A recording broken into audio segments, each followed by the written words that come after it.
Ladies and gentlemen, boys and girls, welcome to the stream.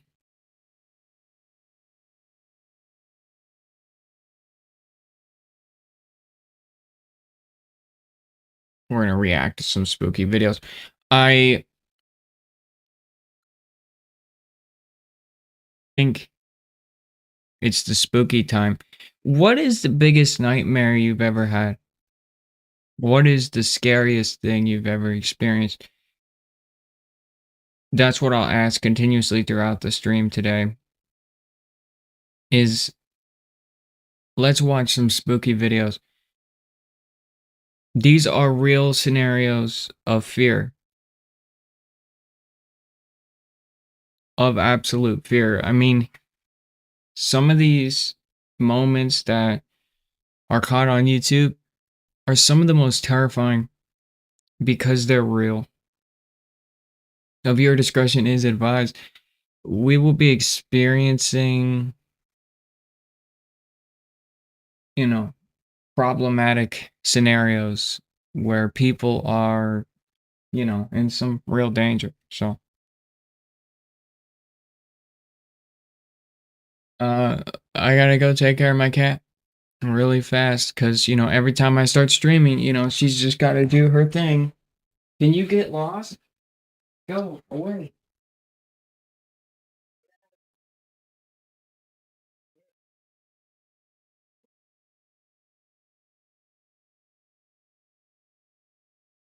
So, like I was saying, oh my god, dude. Almost just destroyed my headset. Alright. Like I said, we're gonna watch some spooky videos. Living in a van and he wouldn't stop knocking. Now, some of these aren't clickbait.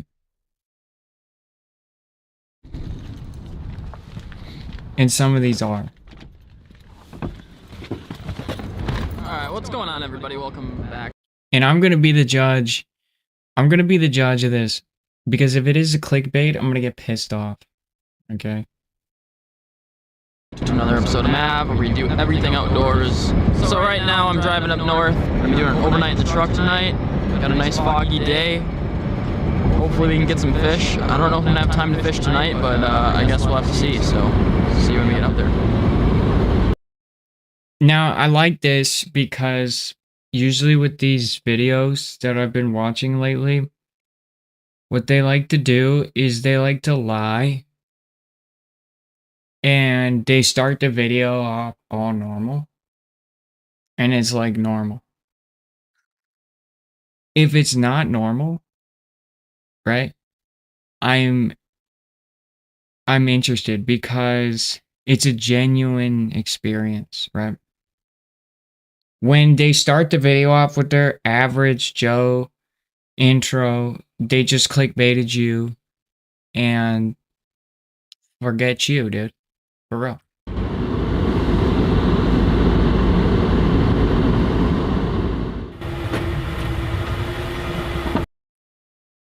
That thing's MPG is trash.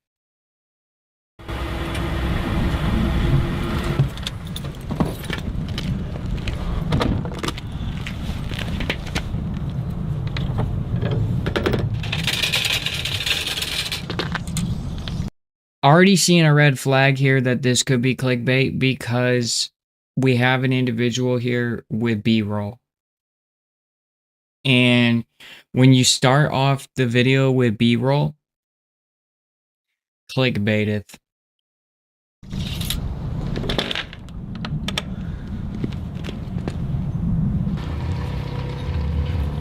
That thing is from Walmart, bro. Yikes. Yikes, bro. That is a cringy freaking setup, bro. Dude, what are you gonna catch? A tadpole? Dude, this thing is got the tiniest line I've ever seen. Bro. It's not a fisherman.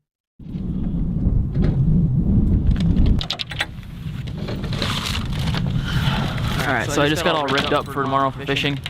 I'm gonna be targeting some salmon, so I'm gonna be using some big casting spoons. But right now I'm up in Two Harbors, Minnesota, right on the coast of Lake Superior.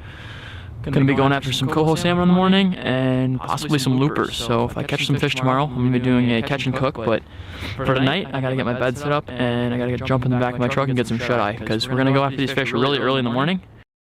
You're gonna catch like a 6-pound, like, sock, bro. Like, not even. What's really annoying about this is the fact that this guy literally says he's gonna try to catch a salmon, and he's pulled out a Walmart rod. Like, I'm kind of offended, bro. Like,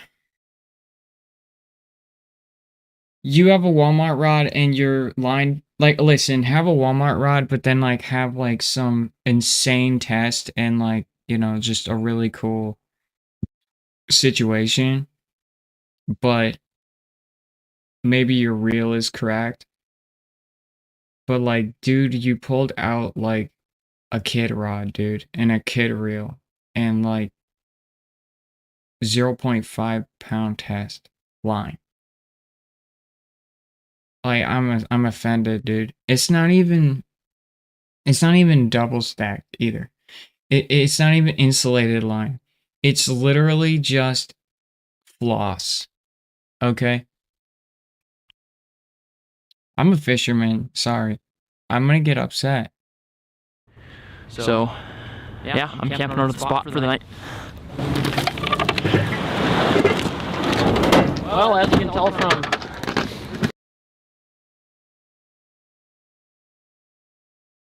Dude, you can't afford the real thing? Come on, dude.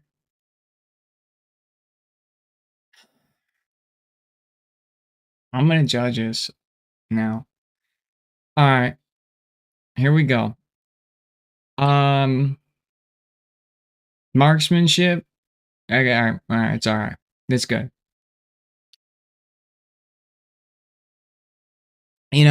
At least that the shelves are properly made. I would have been pissed off if that was like one screw. I mean, I'd like to see at least 3 screws. Okay, but to see 2 is better than to see 1. I tell you that. I'll mean that. And we're talking about these screws here. Okay, we need to be seeing 3 screws here. I'm gonna nitpick the shit out of videos. I don't care. Like, paint the fucking thing, dude. Come on. Wood and plastics do not mix. Okay, so you're just rubbing that thing right up on the plastic and you're destroying your fender.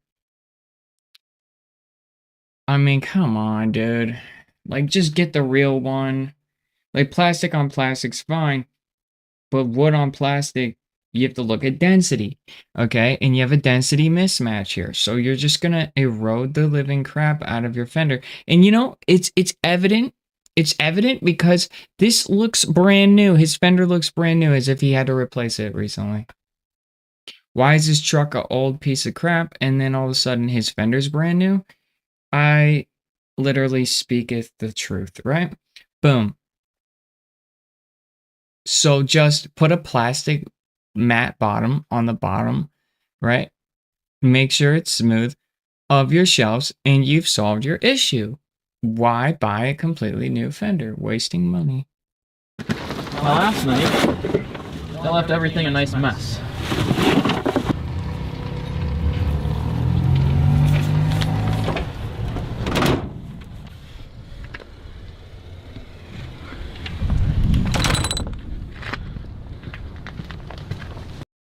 One thing I don't like about these vlogging videos is like how violent they have to be over everything. Like they dramify their simple actions.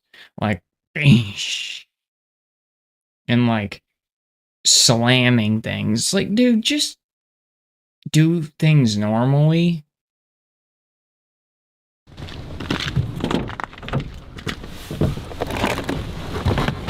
Alright, so I need to get the heck out of this spot. I originally picked that spot because that's where I was gonna fish in the morning, or where I am gonna fish in the morning, but after being there for like...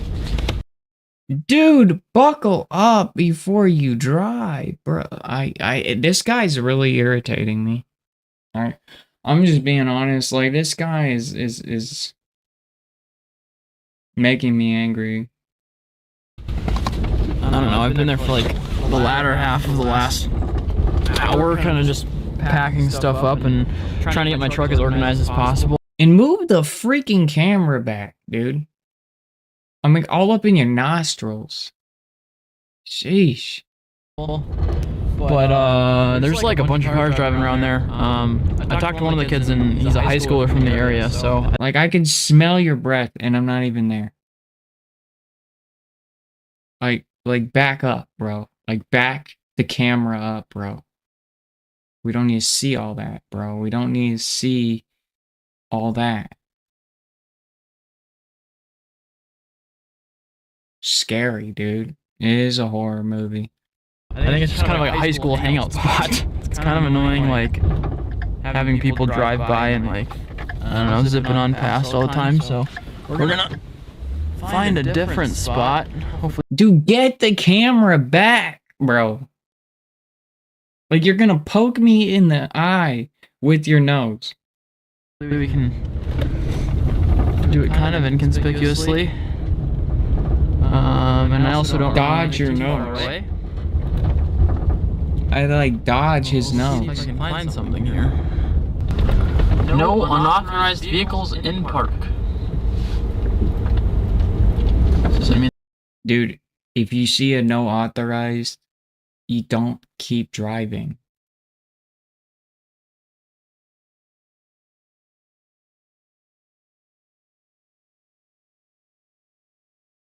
You need to call people in the area and make sure you have access. Dude is an idiot, dude. I mean, like, parked or like in the park? Is this a park?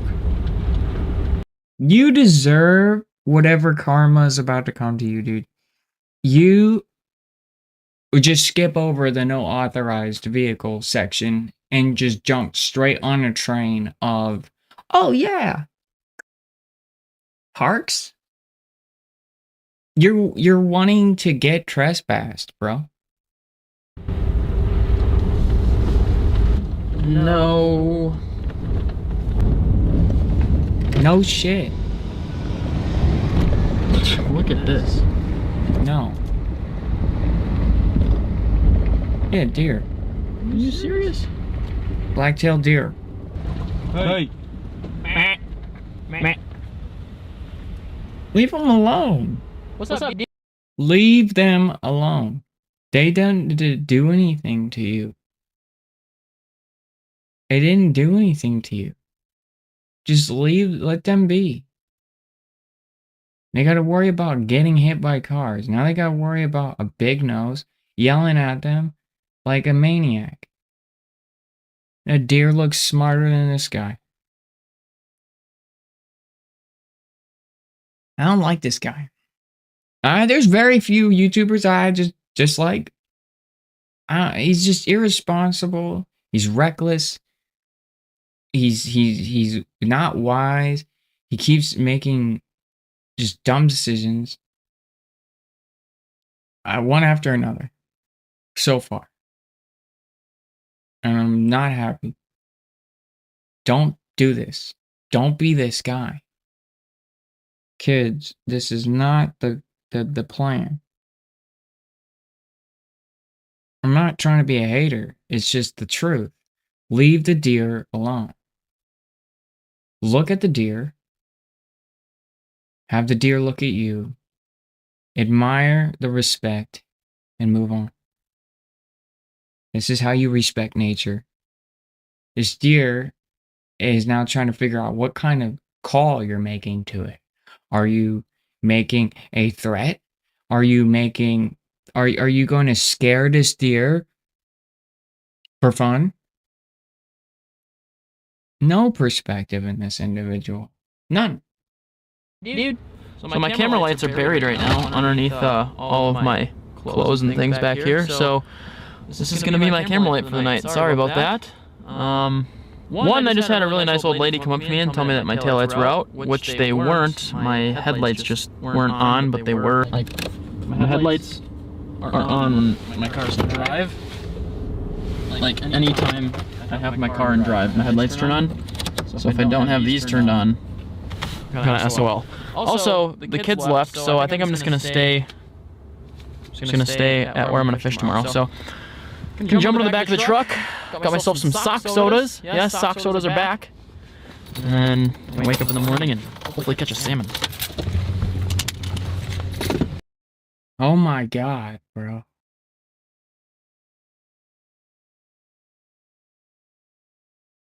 Relax.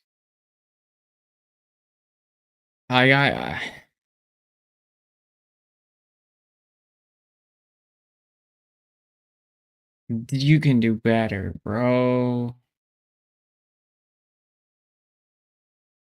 God, this truck is a mess, dude. No shit.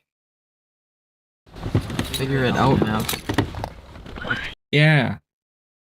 Yeah, figure it out. And then also, what is that?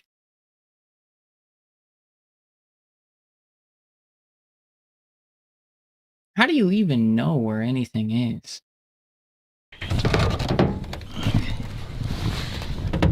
Oh, jeez. Oh, jeez. Dude, you live like this? Bro. Who lives like this, man? Like, yeah. This guy took the whole van life thing too seriously, bro. It's... Come on, dude. I just feel bad for him now. Oh. There's equipment coming out my freaking ears. I just got this new camera bag and it's just ginormous. I don't have much room back here today. Dude, you could probably suffocate. Like I'm not even kidding. Like, you could probably suffocate. Like, this isn't even safe. Where's your ventilator? Where's the air purification system? Where's an open window? Like, you're asking to... Like, this guy just keeps making unwise decisions after unwise decisions. He needs to get a grip, dude. Alright, hi. We're in. Not comfortable yet, but we're in. Oh, hell no. I'm not gonna watch you, like, undress, bro. Like, what do you think I am? What do you think YouTube is, bro?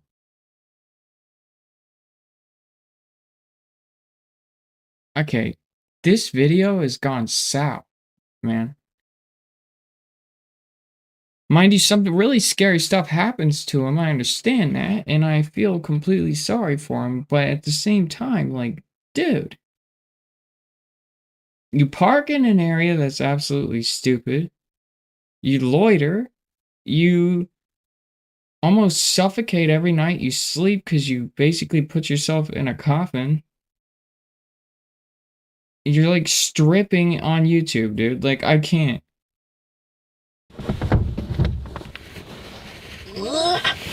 Oh, heck no. Bro.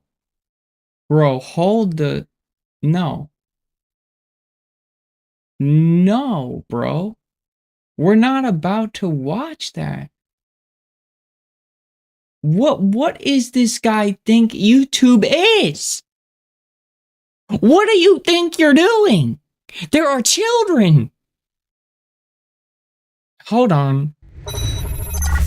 Let me get past this ridiculous situation.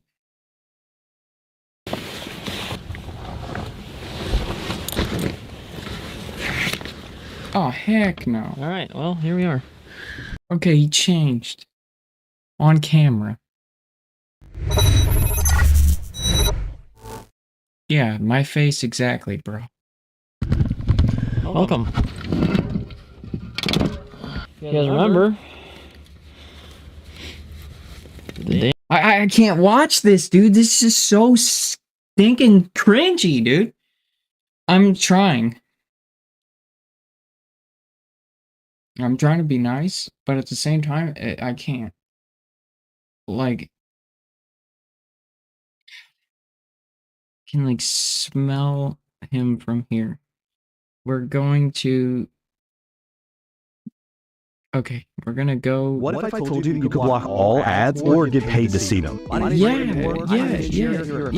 Yeah, I don't care. At least see my back windshield. Early morning for me tomorrow. The salmon like to bite apparently right when it turns light out, so I'm gonna wake up at 5 o'clock in the morning, 5 a.m., and I'm gonna try to get out there before it gets too light out. So hopefully we can catch a few in the morning, and then I don't have to worry about getting anything for catch and cook. You did not hit me with double ads! Okay, listen. I'm trying to be polite about this guy, but I can't. A truck started approaching, so I decided to shut off the light. Because you parked in the stupidest spot on planet Camper, dude.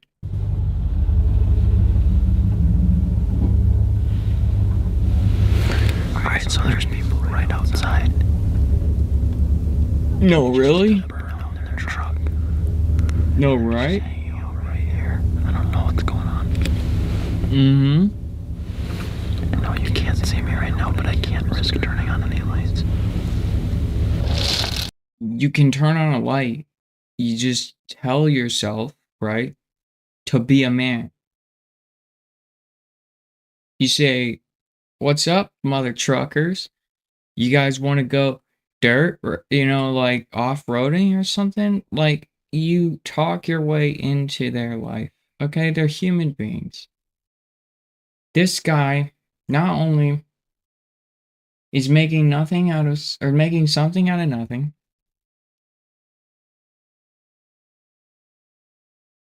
Like, you better be like attacked, bro, or I'm gonna be upset.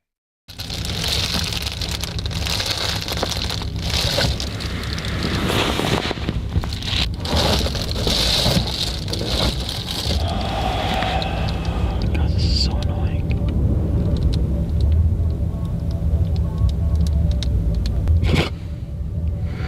Alright, well, they just want to hang out and play music. That's fine. Yeah. Can you hear that? This should be your first warning sign. People are coming to this parking lot at like midnight and just playing music and crap. You should be hopping out, get in your truck, go to a Walmart parking lot like a normal camp tard, and just sit there and go to sleep. But no, I rather loiter. I rather park in places where I'm not supposed to be. You're asking for it, dude. Hear that right now? That's all wind. Alright. Sock soda's empty. Time to get in bed for the night and put that sock back on. Dude, I'm... Why did you make me see that? Alright, so I'm gonna get my last layer off and then hit the sack, but I guess this is good night. See you Good then. night, dude. Make my eyes hurt, dude. Yeah, thanks for not letting me listen to you breathe for 20 million hours. In the middle of the night, I woke up to the sound of dragging metal. Now things are gonna get interesting, right? You better be getting like some serious situation. What if he just turned the light off and he was just knocking on the side of his truck for views? I'm gonna be pissed, dude. I swear.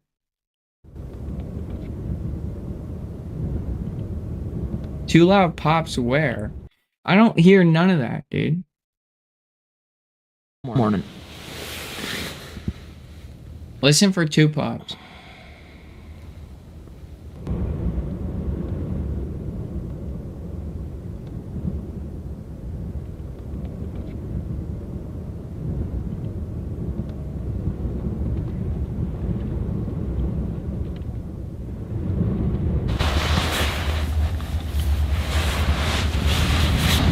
Alright, so my main camera has died. It's about 2:30 in the morning. And I tried to get Dude, I think you're acting. Bro, this guy's acting. There's nobody wakes up and is just like old woman with no eyes. Oh, oh. You're like the first thing you do is tell the camera what's going on if you're in danger. No, the first thing you do is make sure you're good, dude. Either this is his unwise decision making to talk to the camera, or he's just bullshitting. I don't believe him. I'm sorry, I just don't believe him. a little clip of it before my camera died, but there was like 2 kids out this way. And Bullshit, dude. You mean to tell me that you wake up, okay, before the sounds, start recording, and then go back to bed and are awoken? Get the freak out of here, dude. You're so full of crap, bro. There's no way. I woke up to like, it sounded like something dragging on the ground. I couldn't tell exactly where it was, but it sounded like it was in like this general direction, close to the truck, because the wind is like making so much noise in my truck. It hadn't even been close. This dragging goes on, and then all of a sudden there's a pop. I couldn't tell what it was at first, but then I realized that it was the sound of a gun, because there was the sound of a ricocheting bullet hitting concrete. If you think that was the sound of a gun, okay, then you need to have video evidence of that. Okay, you can't just say, oh, it's a gun, and then not have it recorded. And if it was a gun, you would sure as fuck be awake. And it would be like, bow, okay? And if it was right next to you, it wouldn't be like, oh, just like, key. Those are distant gunshots. Distant gunshots aren't that loud. Distant gunshots are scary because you don't know where that bullet's gonna go. That's the one thing I hate is distant gunshots, because that bullet is traveling somewhere and you don't know where, and it's somewhere, and it could fly all the way over to where you're at. They're capable of doing that. So distant gunshots are scary, but if he's talking about something that was sharp, okay, and a pop, the best way to identify a gunshot is to hear the metal. If you can hear a metal inside of the bang, you should be alarmed. That's when you need to think. And if somebody's hitting a bag of meat and at the bottom of the bag of meat there is a piece of metal, it'll sound like a gunshot. So metal on metal. So if that's what you heard,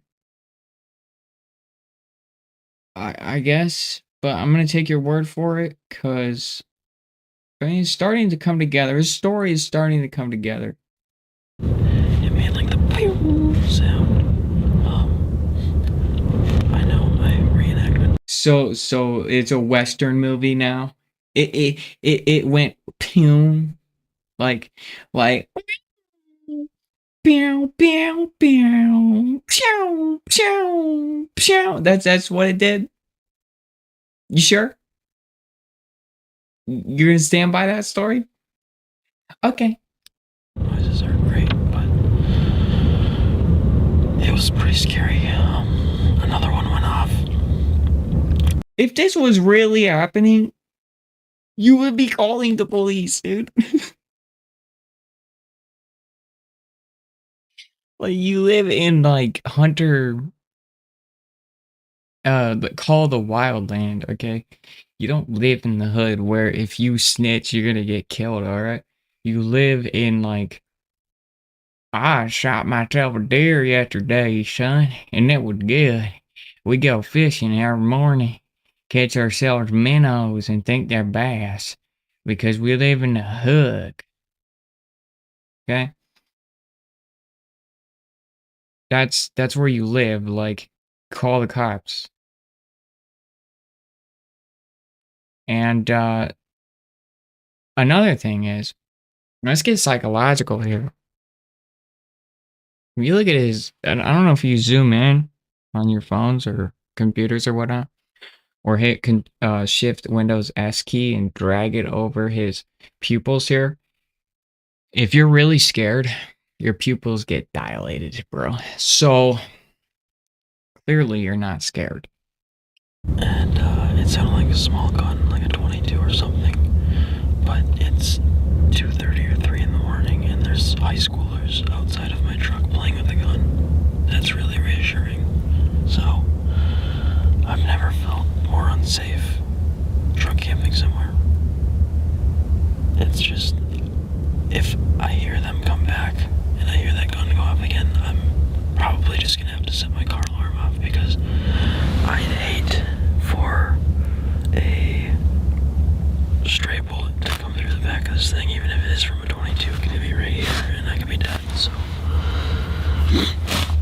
not good. So what you do, if this is your assertion, is call the cops. Okay? Simple. Simple. So easy. Okay. But no, you have to wait for them to come back. This guy has a track record of being unwise. So, I mean, I'm not saying I disbelieve the story. Okay. What I'm saying is that he's not making another wise decision. Cops, I'm sleeping in this parking lot here. I know maybe I shouldn't be, but these guys got guns and they're shooting them in the parking lot, and you gotta come do your thing. So takes 2 seconds. You could just text 911, bro. Like, I don't know. How can you be that unwise? I don't understand. But for the time being, I got 2 more hours to sleep. So I'm gonna try to do that. They haven't been around for like the last 10. Sorry again about the You really have a bad habit of throwing the camera into your throat, dude. Like, I don't want to be that close to you. Like, it was okay right here. Just keep it there. We don't need it here. the dead main camera. I wish it was alive too, but hopefully this one suffices. Just don't be dumb with your. I can't look at you, dude. Like, you're too close. It makes me uncomfortable. Like, this makes me uncomfortable. I want to hear your message, but just back up, dude. Back up. Your friends, I was in high school too, but like, come on. I don't know. It's not cool. Don't feel safe. Alright, good night, part 2.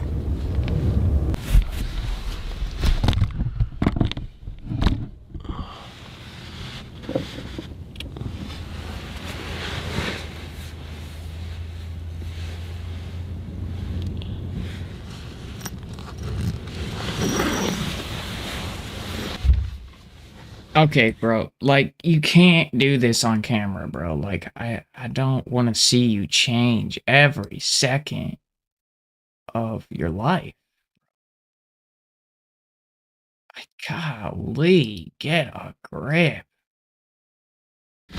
After the last shot went off, and then heard a ricochet from the garbage can, heard the kid yell, "Ow!" and then I never heard them again. So I don't know what happened. Maybe one of them got hit or something. But yeah, that was not cool. It was so close to my truck, and if that was the garbage can they were shooting at, it's likely that they're shooting like right towards this way. Oh, and you didn't call the cops. And then you go back to fishing and catching nothing. All right, well, let's see what fish you catch. Switch sides here, and I want to do a little dip in the drink.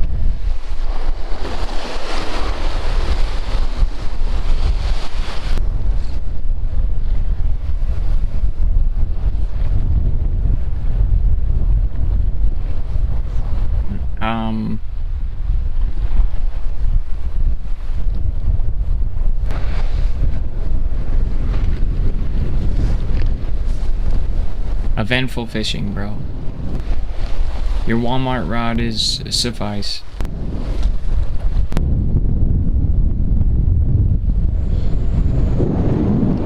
Alright, this is where I get to roast you. Alright, so...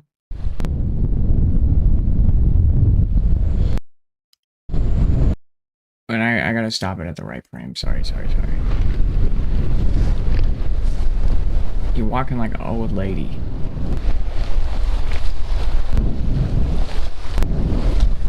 Hold on. And right there. Okay. The reason I stop it here. Alright. What is the problem with this lure? Alright.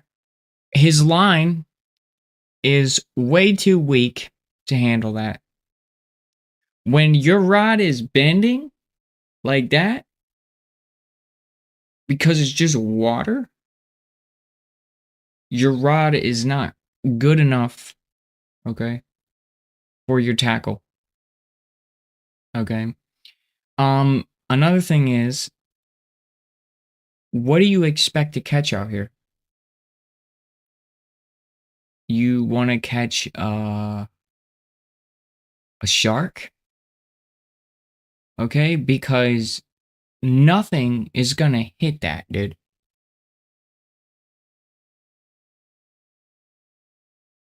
Alright, so in this scenario here, you put a spinner on, okay, because this is ideal. Why? Because you have light shooting down in the water, beaming into different tries. You have your tries, your tri lights. Okay, you have your fish here, and they're schooling, right? Depending on the time of day, either they're schooling low or they're schooling mid.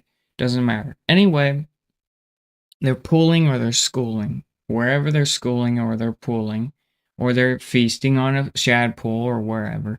Okay, you want to shine that light because you're clearly in really deep water. We're talking water that's like at least 100 feet. Okay, like we're talking 80 to 76 feet right here. This is 76 feet water. I mean, you see no translucence, you see no reflection. It's just dark, dense water. So you have to do light fishing, and you have to have that spinner bounce the light down the tries. Then the fish notice this light, and they think, oh, bad guy. And they come up, and then they hit you. Okay, you're not going to catch jack diddly shit without a spinner in like 80-foot water, okay? Sheesh. What a moron. Now, if you were in like 30-foot water and that thing sat at about 26 feet and you jigged it, yeah, you could catch some. But that is like 80 to 90 plus feet water, dude. Like, what are you doing? I don't hate him, but at the same time, I hate him because I feel like I'm gonna have to say it. I think he lied. If this really truly happened, then he would have called the cops. He would have called the cops if this was the case.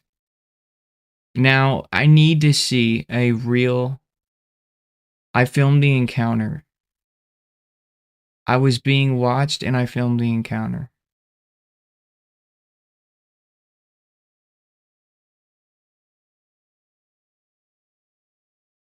I was being watched.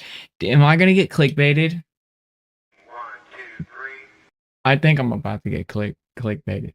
Now, I watched some of these off stream, and some of them are terrifying. Some of them are real. All year. We're skipping. To your temperature. Oh yeah, definitely. But as I was filming. Oh, so you're just gonna change and then tell us scary story. Forget you. Okay, I want. Now this is what I came here for. What the heck was that? That sucker came flying at me. That just fall from up there? Do you hear that? All right, now this is scary, okay? Now, and I hope to God it's real. And I'm gonna be the judge if it's real or not.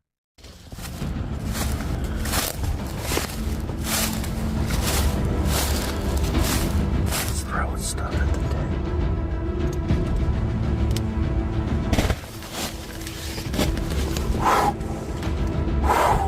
And get out of your tent. I just heard it breathing. Oh! I'm armed.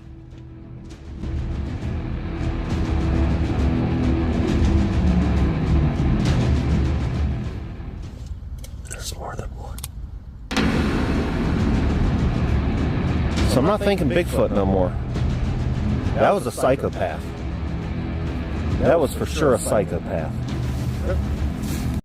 Nah, this could be real. I mean, the build up is like, you know, if something really crazy happened to me, I would build it up, dude, because it seriously happened.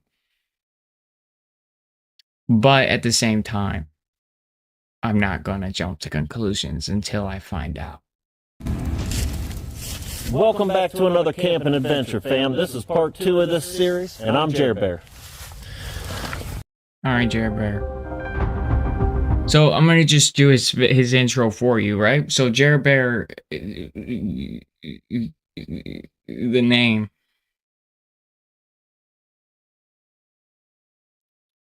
Anyway, Jared Bear. Can't say it, dude. Jared Bear, it gives you an intro, has a sponsor, probably.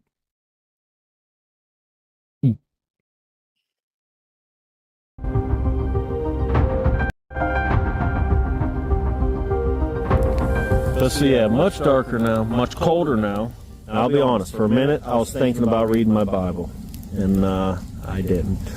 You guys gotta check this toasty fire out though. Hold on, Jared Bear. I think I see something that you don't see. Now, behind him, behind Jared Bear here. By the way, I'm an Eagle Scout right away. So anybody out there think they know better than the outdoors?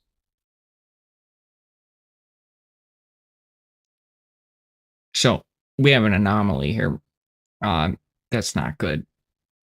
Something that you need to understand about wood safety and something you learn in the outdoors world. Anyway, at night, there are. Look, my mouse is a great example of this. When you see this, all right, and it just keep flickering. Imagine my mouse was flickering through the woods. That means somebody's got a light and they are, you know, moving it, and the trees are blocking the light. Watching this next scene here at campfire, right at his head right here, you're going to see an anomaly. Let's see, yeah, much darker now, much colder now. I'll be honest, for a minute I was thinking about reading my Bible, and I didn't. You guys gotta check this toasty fire out. That would mean that Jer Bear ain't alone, which is a red flag for me, because when you got people out here with you, staged.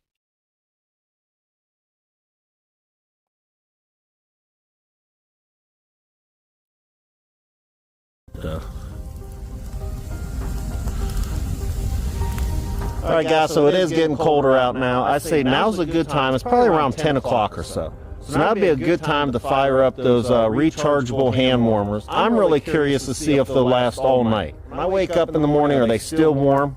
If they are, I'd give them a double thumbs up.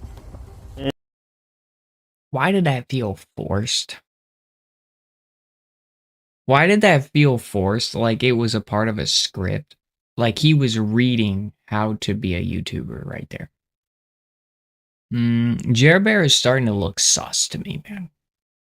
The flashlights in the background, the forced little narrative here. Kind of scary. Maybe you're the maniac in the woods, man. Anyway, yeah, let's go check those out.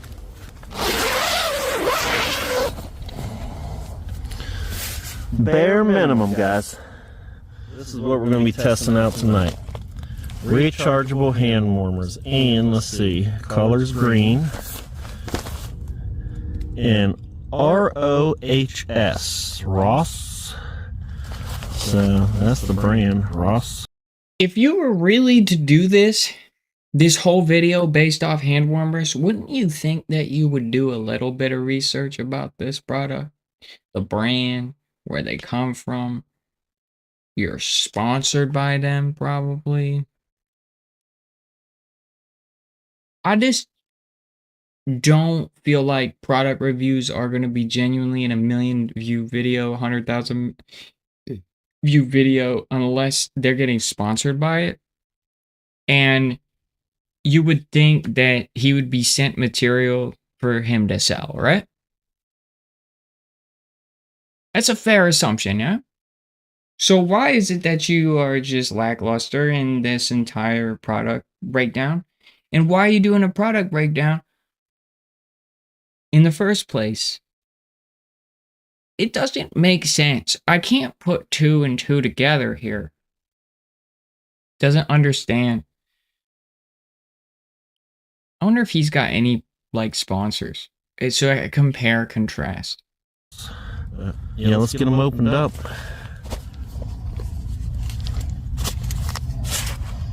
So you open them up, it's got a little hard case in it. But like, why do you fucking, like, you're doing this, like, as if it's a product review, as if it's, but it's like, everything that you need for it to be a sponsor, minus that it's actually a sponsor. And it's feeling forced. Red flags, man. There you go. These are the hand warmers. Charging cable. So what do you guys think? Looks pretty cool. Alright, let's see how they work. Pop that out.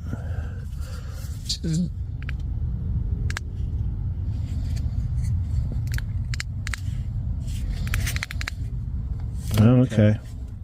There it is. Well, maybe. No, it doesn't.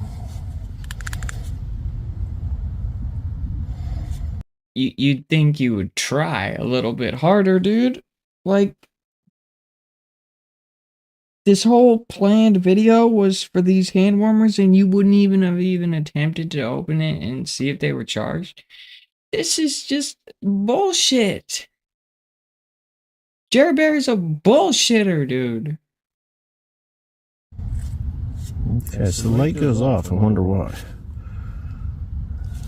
I wonder if you have to hold them for them to work. No. Alright guys, it did have directions. It was underneath this thing.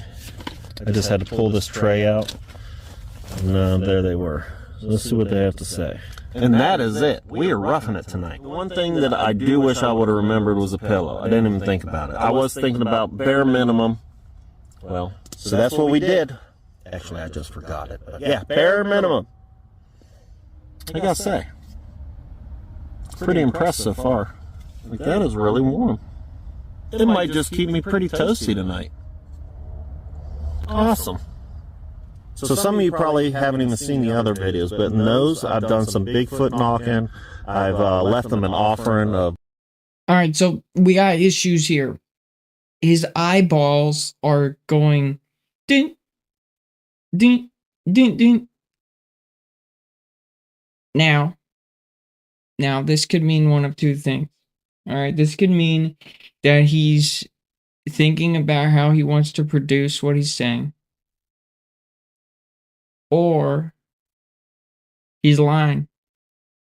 Now, for somebody to be cautious in what they say next would be somebody who doesn't forget a pillow, who doesn't review a product and not do any research about the product to promote the product. These are things that these people do. Right? I'd say that's a fair assessment that I have created. Right? So either A, you're lying, or B, you are contradicting your own logic. I have problems with this. Red flags. Banana. And another thing is I'm a cryptozoologist. I actually went to like school for it. And we were taught video analysis. And I'm using real video analysis to do this, by the way. So this isn't just coming out of my ass. We're looking at this in a scientific way. And you can apply it anywhere. And you can apply it to everything. But in videos, you have to look at things. And we will go over, right? We will go over some video analysis situations. When you see flashlights at the beginning of in the background. When you see things, these are evidence. And you have to conclude your evidence. Let's continue. As apples, did some woots. I did a Bigfoot call for the first time. I think it was pretty. This video is fake. Like, dude, the comical. It's woots. Bigfoot's throwing stuff at your tent because that's what Bigfoot do. They throw stuff. Okay. This is bogus.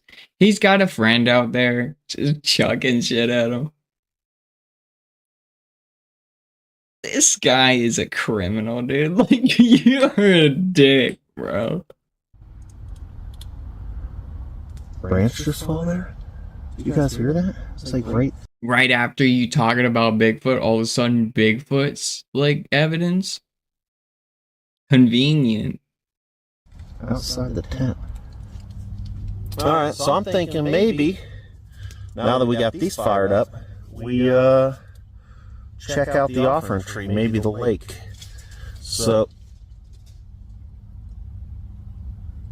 Nah.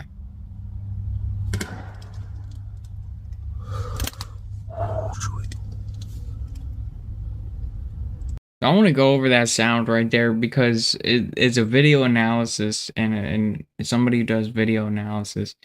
We're going to talk about 3 things. All right.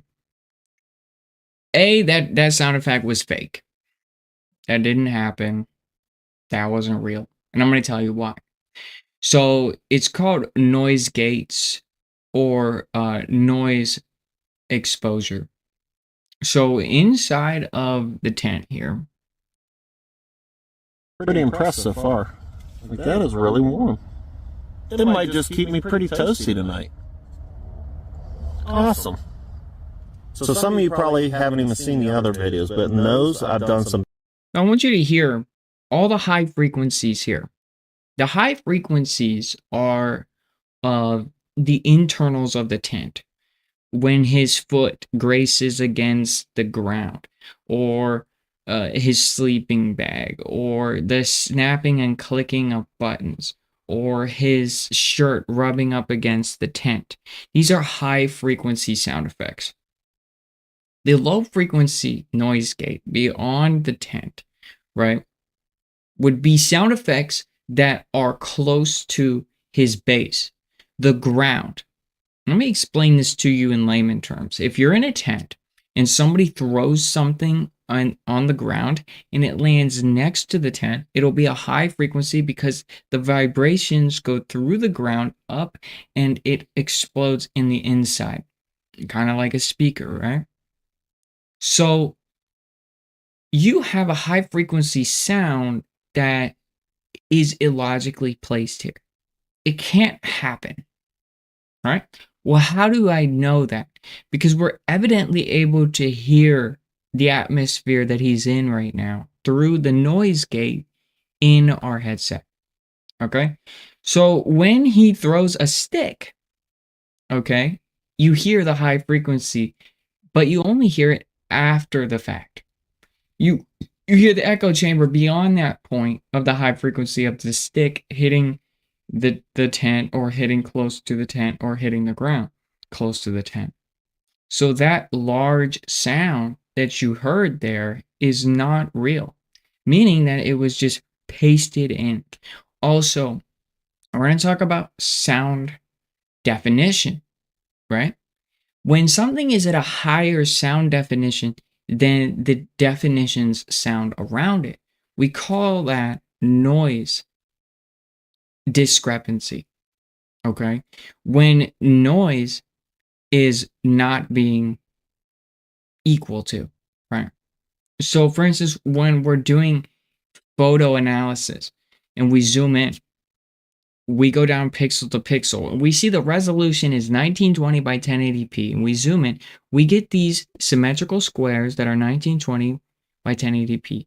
But then somebody pasted in another photo on top of it, but it's at a lower resolution. The squares will all of a sudden turn into larger squares, right? Or they'll turn into smaller squares, right? If it's a higher resolution, right? This is called resolution discrepancy.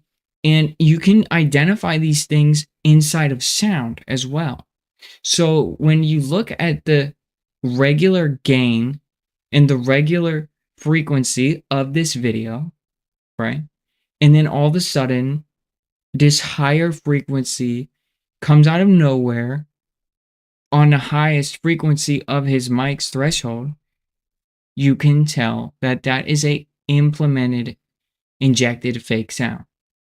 And that's what that tree and what he's trying to emulate here is that it was a Bigfoot knocking against a tree, right? Because the cryptozoologist here, okay, and I can tell you that that's what that is.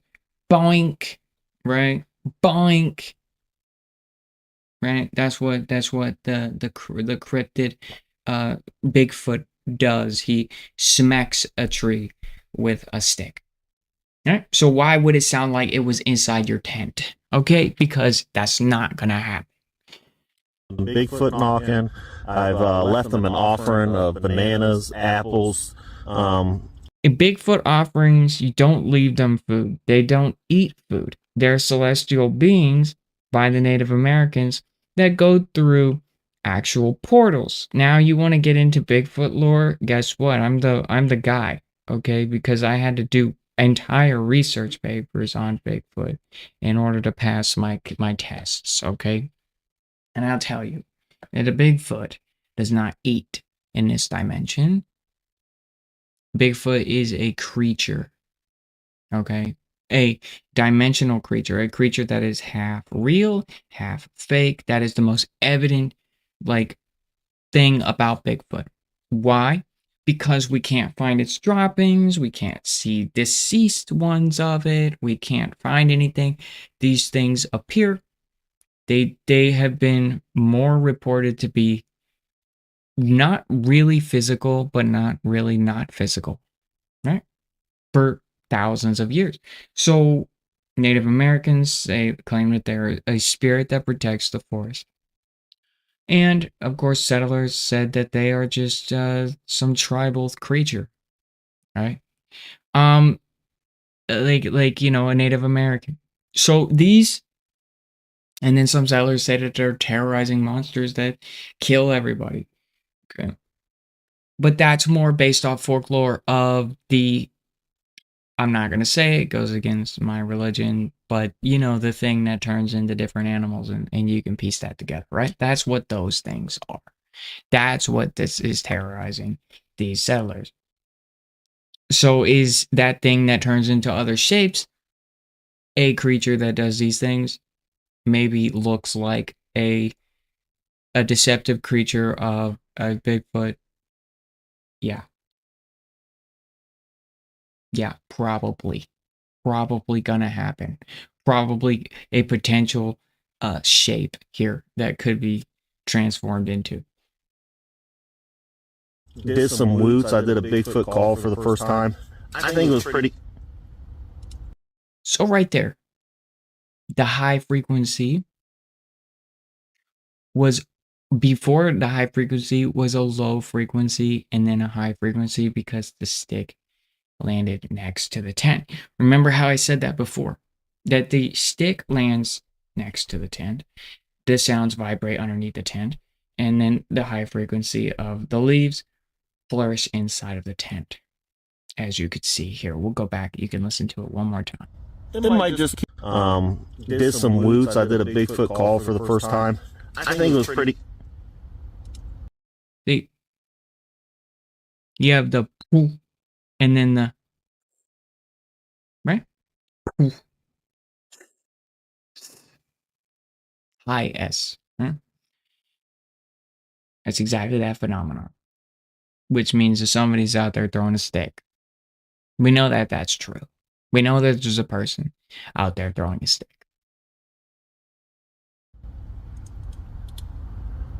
Or a stick landed on him.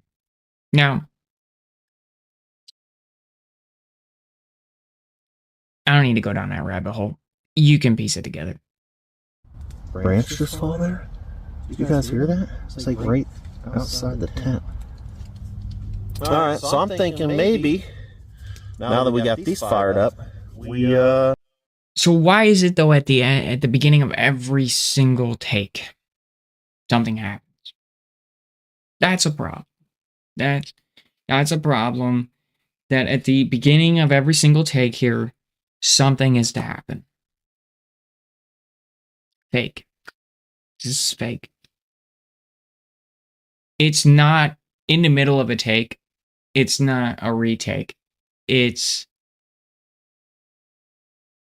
supposed to be genuine, right? So why would you retake? Evidence, video analysis. You gotta understand. You gotta look at it in the perspective as the cameraman. What is he trying to, what is the camera trying to show you, right? That's what he's creating. He's creating something. He's not genuine here. check out the offering tree, maybe the lake. So, another thing is before the sound even arises, he's looking around. Like almost like a miscue here on his, just mental acting mistake here that he is looking around before things happen. Red flag. Now here's the super high quality 8K sound effect that he places into the video. Let us begin.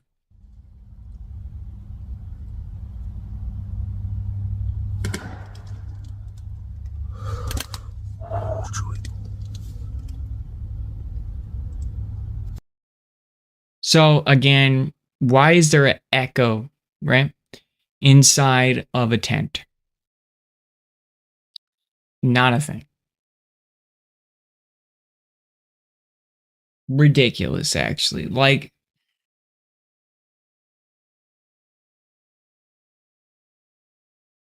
I just can't. Like, this video is so fake. my heart just stopped. There hasn't been nothing all night. Maybe something fell. Whew, that about gave me a heart attack. Alright. Alright, so I turned my light low and been sitting here probably maybe 10 minutes just listening. And nothing. So, alright guys, so I'm going to take you all to the offering tree, because I don't think I showed you that yet in this video. So you hear somebody outside your tent, you hear a knock, you hear this ridiculously unexplained sound, and then all of a sudden, everything's okay.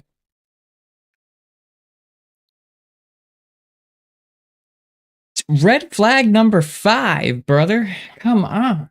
Like, this is just basic. If this really happened to you, you would be shitting yourself and you would be leaving. So those of you that haven't seen it are about to see it. So yeah, let's go take a little walk. Yeah. Let's take a walk at like 2 in the morning in the middle of the woods alone. It makes no sense. It's just this is just This is and you know what's super stupid about it is his fire is on.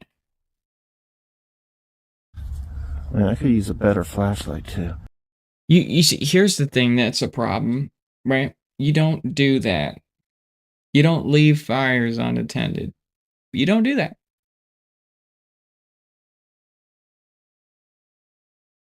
Unless there's somebody else out there to supervise the fire.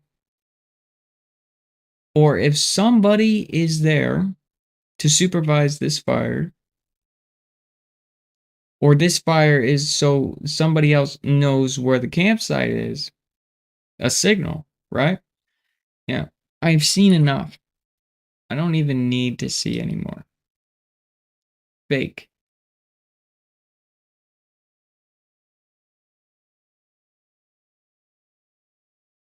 I watched this video here, and this is scary. This is an actual scary video because this is true. Like this, what happened to this guy really happened. But I want to find more like it because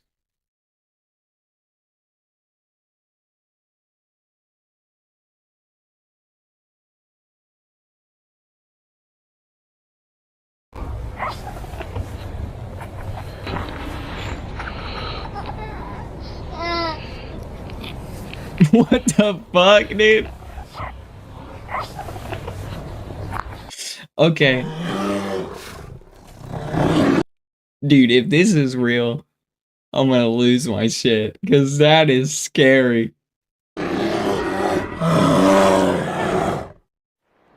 This is my throne here, not the one that I sit on to do toilet.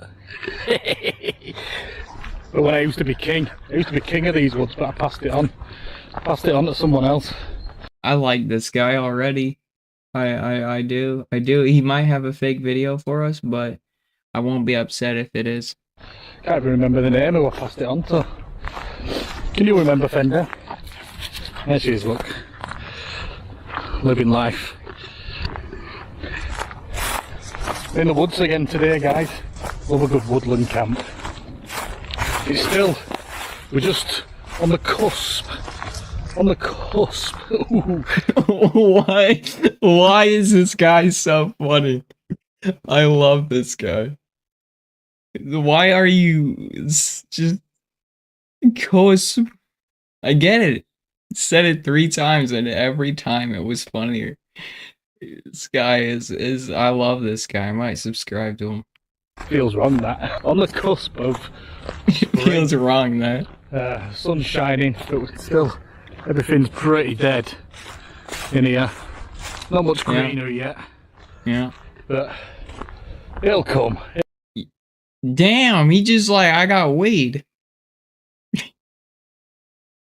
He's like, I just got weed, dude. Just says it. It'll come. I've got a tent with me today that I haven't been out in for probably over a year, so I'm excited to get in that. Yeah. See what I feel about it now that I haven't been in it for a while, and I've been in loads of other different tents and hammocks and whatnot. I've got like a semi-permanent camp down here because I've got permission to be in here. So we're headed down there to have a look. see if anyone's been there and see if anyone's trashed it or whatever, as they do. He's got a big job ahead of him, hasn't he? Yo, I love this guy. He's got a big jumble. Yeah. Oh my gosh, this guy is a grand. It's just, I'm subscribing. I'm subscribing after this. Oh, we don't leave. These woods are massive and all. I'm here for months. The new bearskin hoodie. Shut up, bro. I'm about to use an ad blocker, bro. This is annoying, bro. I don't care. I'm here for months.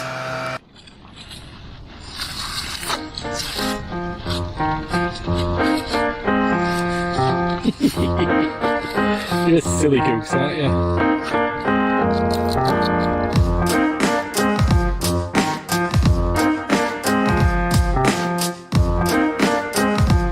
The dog B-roll is it's just prime. This guy's a pro. This dude's a pro YouTuber. Jesus. Give him the goddamn, like, website, bro. Wow. His camera quality's a little ass. But other than that, it's... God, I saw this video before this, the one that's actually really scary. That guy's video quality is, like, the craziest. It's, like, the best camera I've ever seen. I asked him what it was, because I might get one, because it's so good, dude.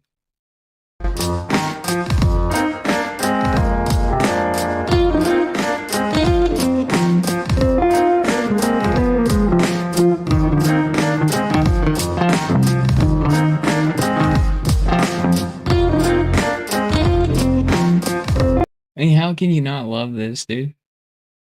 Like, you are an absolute piece of shit if you do not find this to make you smile. Like, this is so good.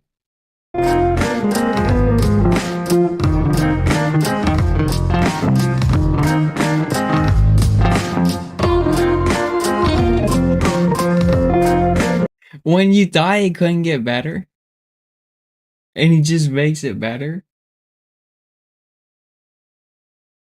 This dude is an artist.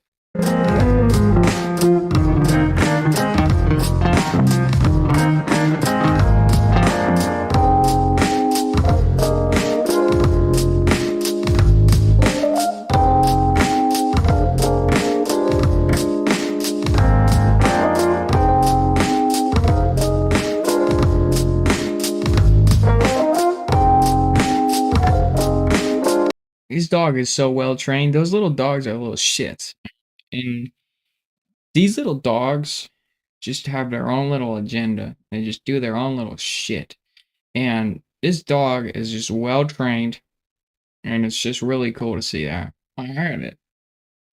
I respect that. I really do. It's like this dude trained his little shit to be like pretty sick, dude. This guy's awesome.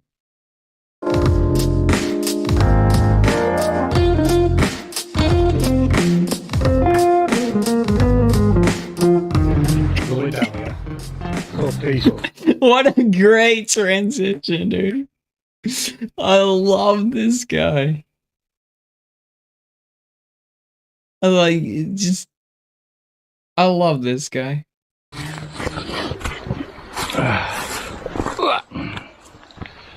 Come on, mate. This way. Walking the ridge of death now. Check it out. Damn. Just a lot of tree roots holding all. Well, I call it a path, but it's more of a game trail. Just a lot of tree roots holding it all together. Whew. That's not a game trail. That's just a like, that's normal, dude. Yeah. That's a hiking trail, man. Come on. Game trails are like this fucking big, dude. There's like a load of wild garlic over there. Might be able to get that on me. I think I've got pork steaks tonight. I love this guy, dude. love this guy so much, dude. He brings me so much joy. Alarm, I can't remember. I might have both. I'm a greedy boy, you see. It's a school night again, so I think I might need a bath in the morning. This might be perfect for it down here. He's gonna take a bath in that? Yeah, right, dude. The thing's like, you're too big, man. You're a big boy, dude. It's pretty deep here. It's about, well, I say pretty deep. It's about 2 foot. It's enough for a lie down anyway. And a quick wash. A wash. Yikes. 2 feet my ass. I mean, I guess if you remove some rocks, but I mean, come on, it's about a foot and like 5 inches. He used feet in, man, this guy's a professional YouTuber. He used feet even though he's in the Europe areas. That means he's really trying to branch out to the common. What a pro, dude. This guy is a pro. I'm going to keep an eye out and see if he's faking these videos and really, really dig deep on him. I mean, he's winning me over, but like I said, it's a bad sign when something scary or terrifying happens, quote unquote, and they start the video normal, trying to build you into their audience and everything, distract you. They're playing deceptive games. When they're playing deceptive games, but it's the algorithm. I'm not hating on him. I love this guy. He's a great content creator, but I'm looking for real horrible situations, and I saw some. But I love this guy so goddamn much, dude. Nice and clear. Right, I'm going to get to camp.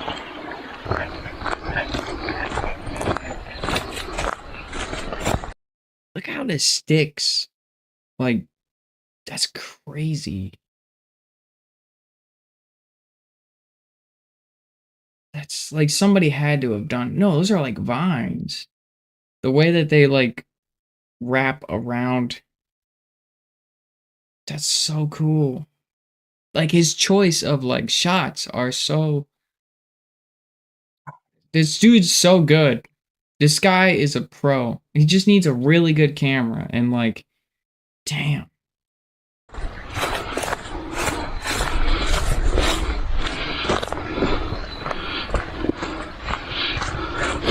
Does anyone know why they wrap these around like this? I'd love to know. So he's implying that humans are doing that. Okay. See them all over the shop when I'm walking about. I've no idea what they are and why they do that.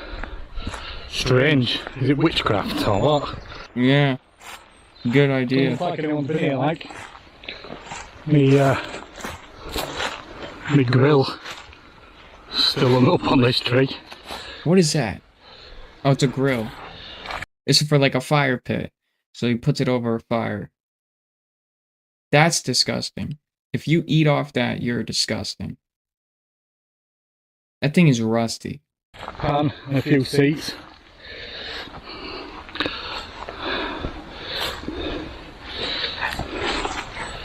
Fire pits. Why did he touch the log like that, dude? Ew, dude. Don't even caress it, man. Yikes. Use, so what a good do. You even got some wood here, look. Right. I'm gonna get this pack off me and get some water down me and then maybe do some firewood prep. Alright. What are you doing? Are you having a drink? Don't always believe these American YouTubers the in the UK, the Sawyer filters, they don't fit on the smart water bottles. You've got to get these, you know, pop bottles. It's the carbonated ones, you know, fizzy pop bottles. Okay. Those are the ones that fit. Guys, do you Fuck you, ads. Okay, so he just dissed American YouTubers. I like it. Alright. Carbonated ones, you know, fizzy pop bottles. Those are the ones that fit.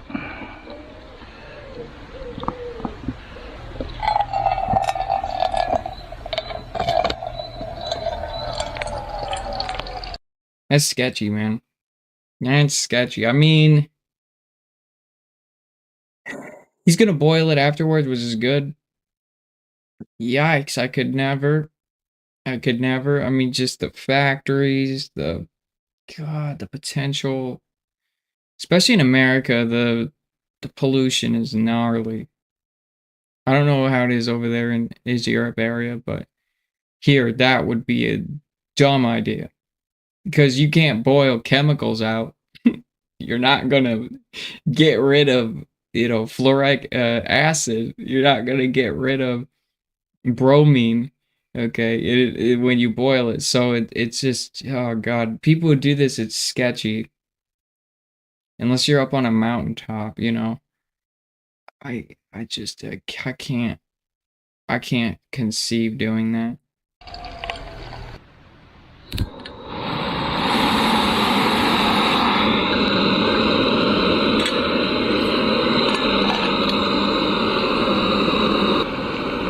Got one of these as well to eat. Uh-huh. Great meals. That's why they need to come up and have a look. It's all that rustling going on. Alright. I gotta find out when he gets attacked.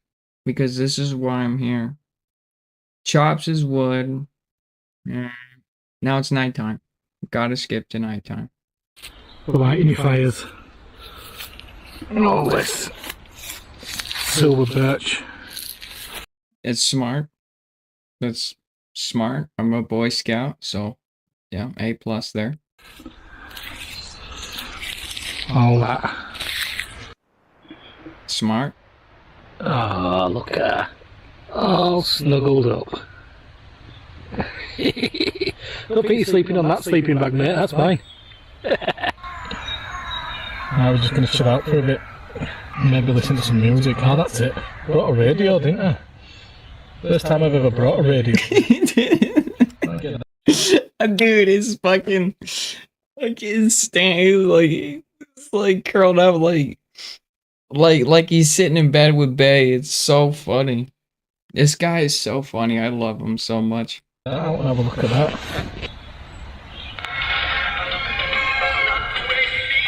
Yes. Let's turn that off. I'll get done for copyright. Got this torch to show you. Yeah. Just a little keyring. Hold on. Let me turn this off. Shut up. Got this new torch. Look, I was looking at the night So tiny. but decided to go with this instead. This were only a tenner. It's got your normal function there, It's bright. and then brighter settings, lower settings, and it's got Damn. like a, I don't know, what would you call that, floodlight? Lamp mode, dude. Got a flashing light on it. Yeah, it's a lamp. And that one's ultraviolet. Don't know what I'd use that for, like. I suppose I could check my pound notes when I printed them off and make sure that they look alright. Red light. This guy's humor is so fucking good. When I print off my pound notes, make sure that they look right. God, like he stuck that in there and it came out of nowhere. Should be a comedian. Red flashing.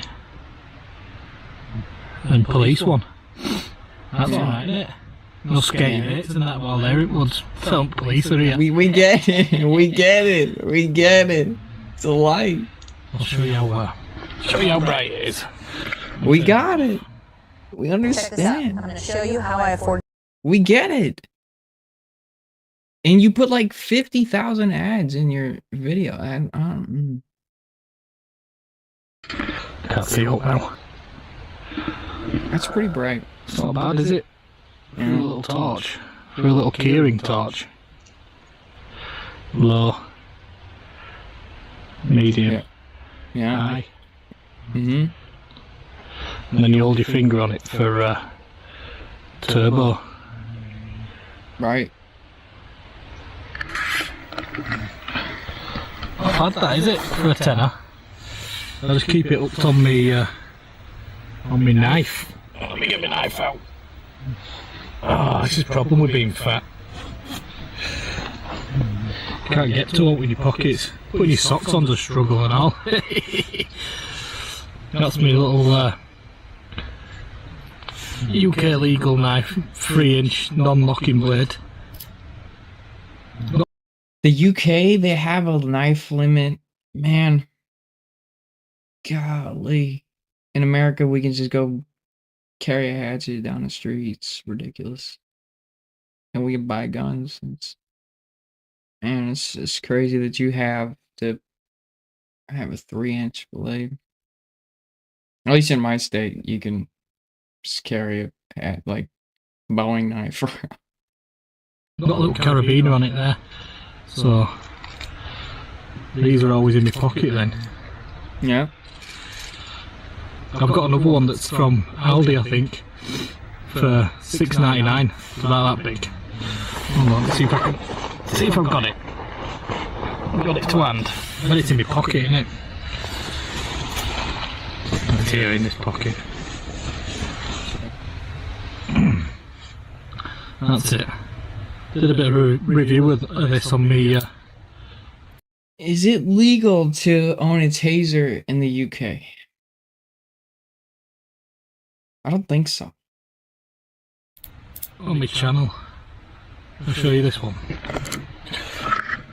Let me turn that light off. Pitch black. Nice. I get it. I get it. Can you see me alright?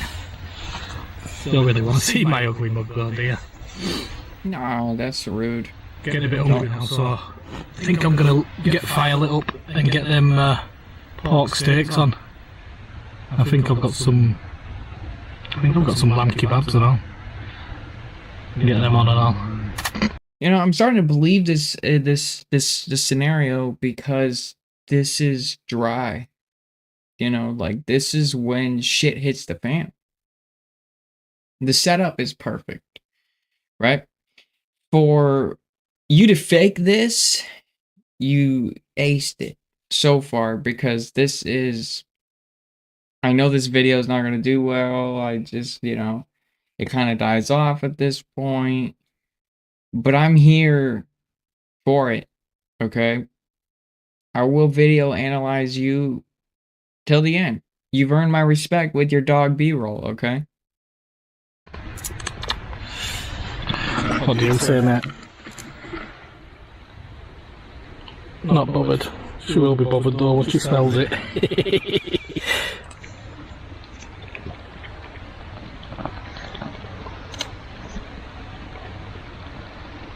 A lighter?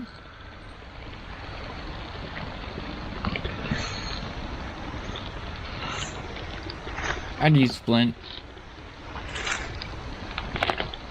Because this is better. Now you got butane burning. Got butane in the...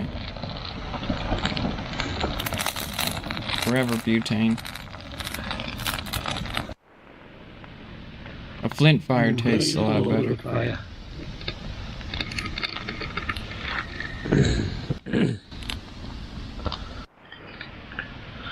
Damn. Look at that. Pork steaks. Hey, yo, this man is eating like a king, dude. I want that. I want some of that. Dude, whatever these are, I want them. Oh man, that's making me hungry. Lamb kebabs. Lamb kebabs. You can't wait for them. Yeah, dog. Diana gets stuck into them. Love this guy. Hold on. We have a problem. I see a discrepancy. All right, we're getting back on track. Yo, Miss Smith, you're getting sidetracked. You're being distracted by his charm. Don't. No, I'm looking. All right, and I see a problem here. Diana gets tucked into them. 1, 2, 3.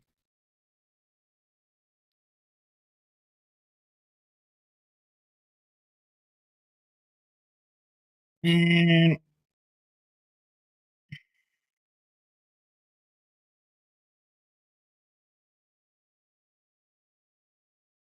really disappointed, you know, because we have 3 sources of light in the woods. Now, remember what I told you about. I am a video photographer, a video analyst, cryptozoologist, right? And this is a problem. When you have 3 sets of lights that are being obstructed by bushes, that means there are 3 sets of lights in the trees. This is a problem because it means there's people out there.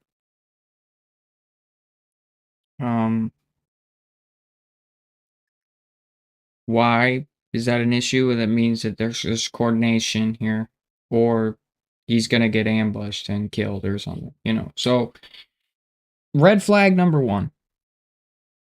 Tucker Harris. Yeah, see. Now, let me be the benefit of doubt here. Let me give him the benefit of the doubt here. These could be light sources of buildings, houses in the distance. Now, we're going to do something pretty messed up. We're gonna... No one believed it at first, but now everyone wants... Here, you know what I believed? I believed in skipping you. Alright, so I'm gonna skip to this point.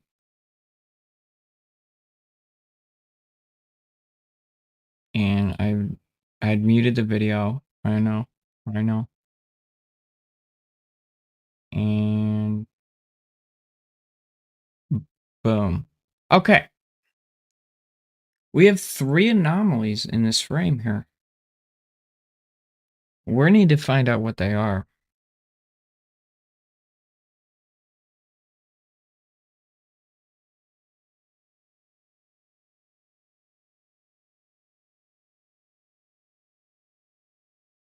Now we're gonna use some video analysis tools here.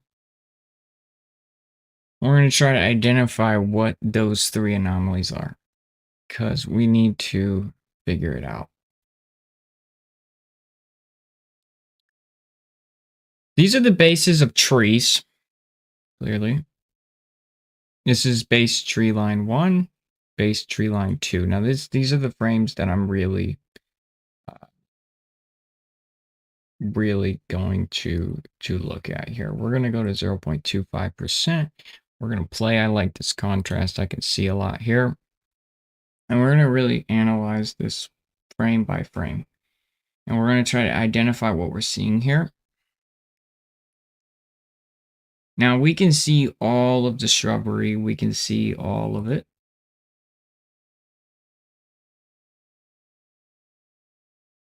We can see every blade of grass. That's what we wanted.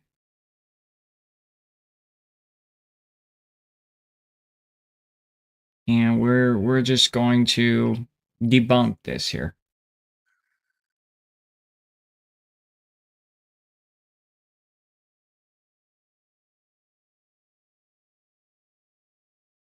So where is that light source coming from to give off to those trees? This is a problem.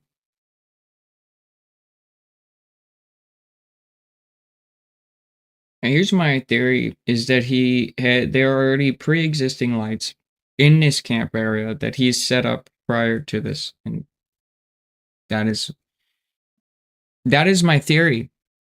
And if you don't like it, explain it. Because this is true. The light source is pounding down on the tree stumps, so therefore debunking that there is a light here on the front and back, kind of like a street light beyond on both sides of the tree. Now I need to go get caffeine, and we will continue to debug this. But we're making progress here. I'm going to use the restroom as well.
I am back. Sorry. I'm only human after all. I had to use the restroom. We got ourselves a Sprite, 0 sugar, 0 caffeine.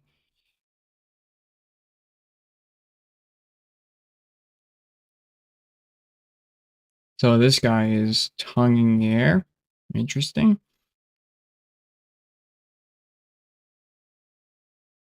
Let's continue the video.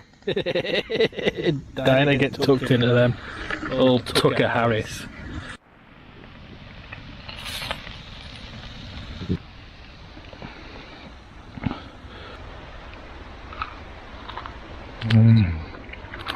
Wow, beautiful.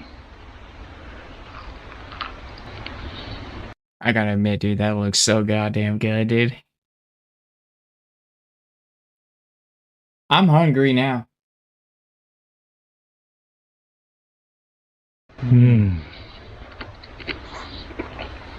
Spot on that, spot on. Suppose you'll want some and all, won't you? Yeah, then. That is a picky dog, dude. Why? You are picky, you little shit. Devour that, dude. There we are. Lemon mint kebabs.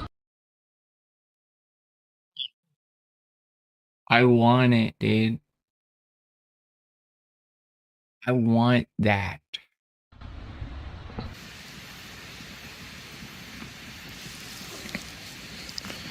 You gonna tell me a ghost story or what? Don't know how I've ended up with shit end at stick. Look. I'm on dog's bed with dog's blanket.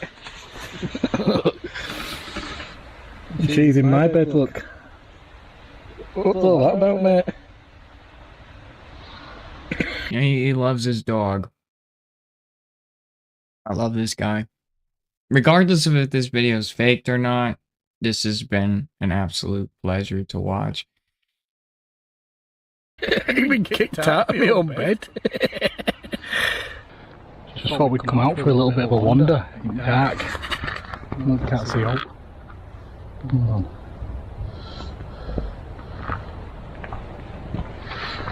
Pitch black. Oh, sorry. I'm gonna see if there's. I had some kids earlier just running about, messing about.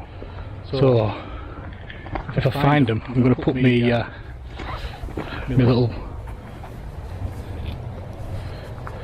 blue lights on. I'll do this. Walk through woods going.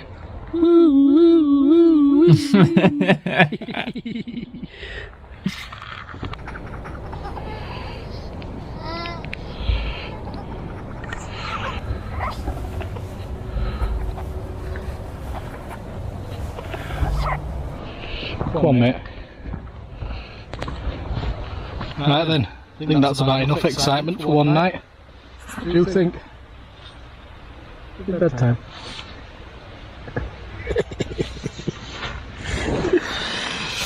And let's see what happens. He clickbaited you. What a jerk. What a jerk.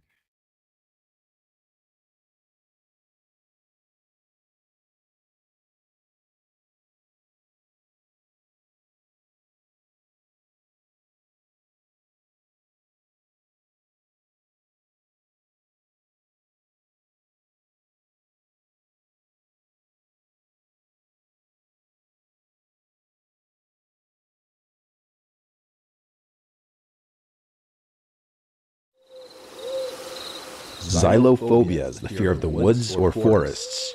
A large chunk of the population exhibits at least a partial form of this phobia, and the reason for that isn't so surprising.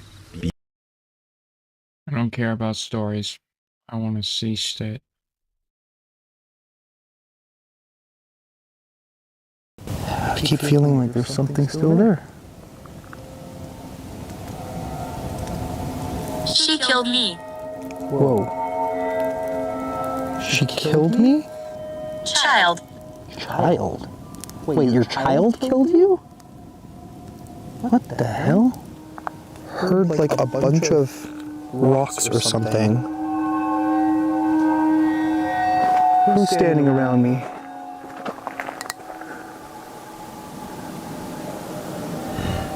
I just heard something grumbling. Nope.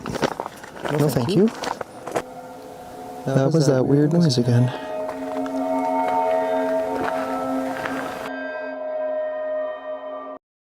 Fake! You got an 8K sound effect in a fucking 6K sound environment. Alright, I don't know if you guys missed the big news, but I cut my hair, and that's not what this video is about, but I just want to let you know that. God, you influencers.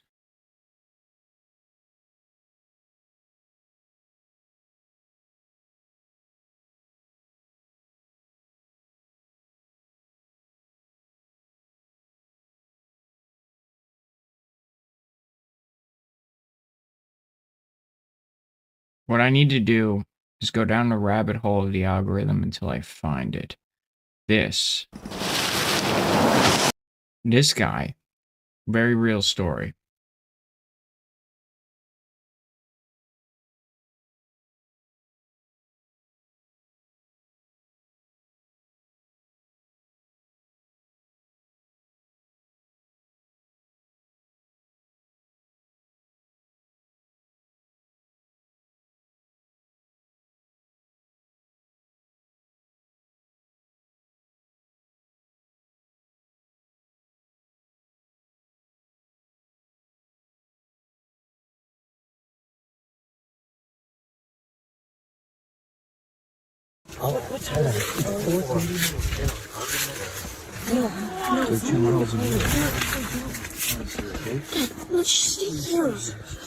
Yeah, now this is...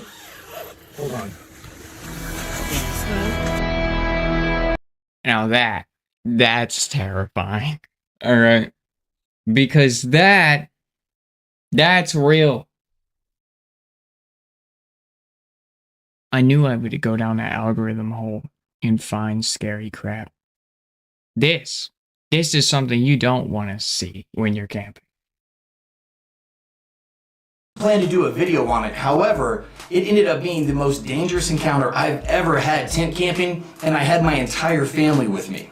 So my wife and I decided to get the kids out. We decided let's go camping on a Wednesday night, Thursday night, at an area that's close. We went to the Rampart Range Road. I'll talk about it here in a second. But what we didn't realize, guys, it was Memorial Day weekend. So we went out Wednesday and Thursday, and even though that's typically not too crowded, because the big holiday weekend coming up, it was extremely crowded already when we got out there.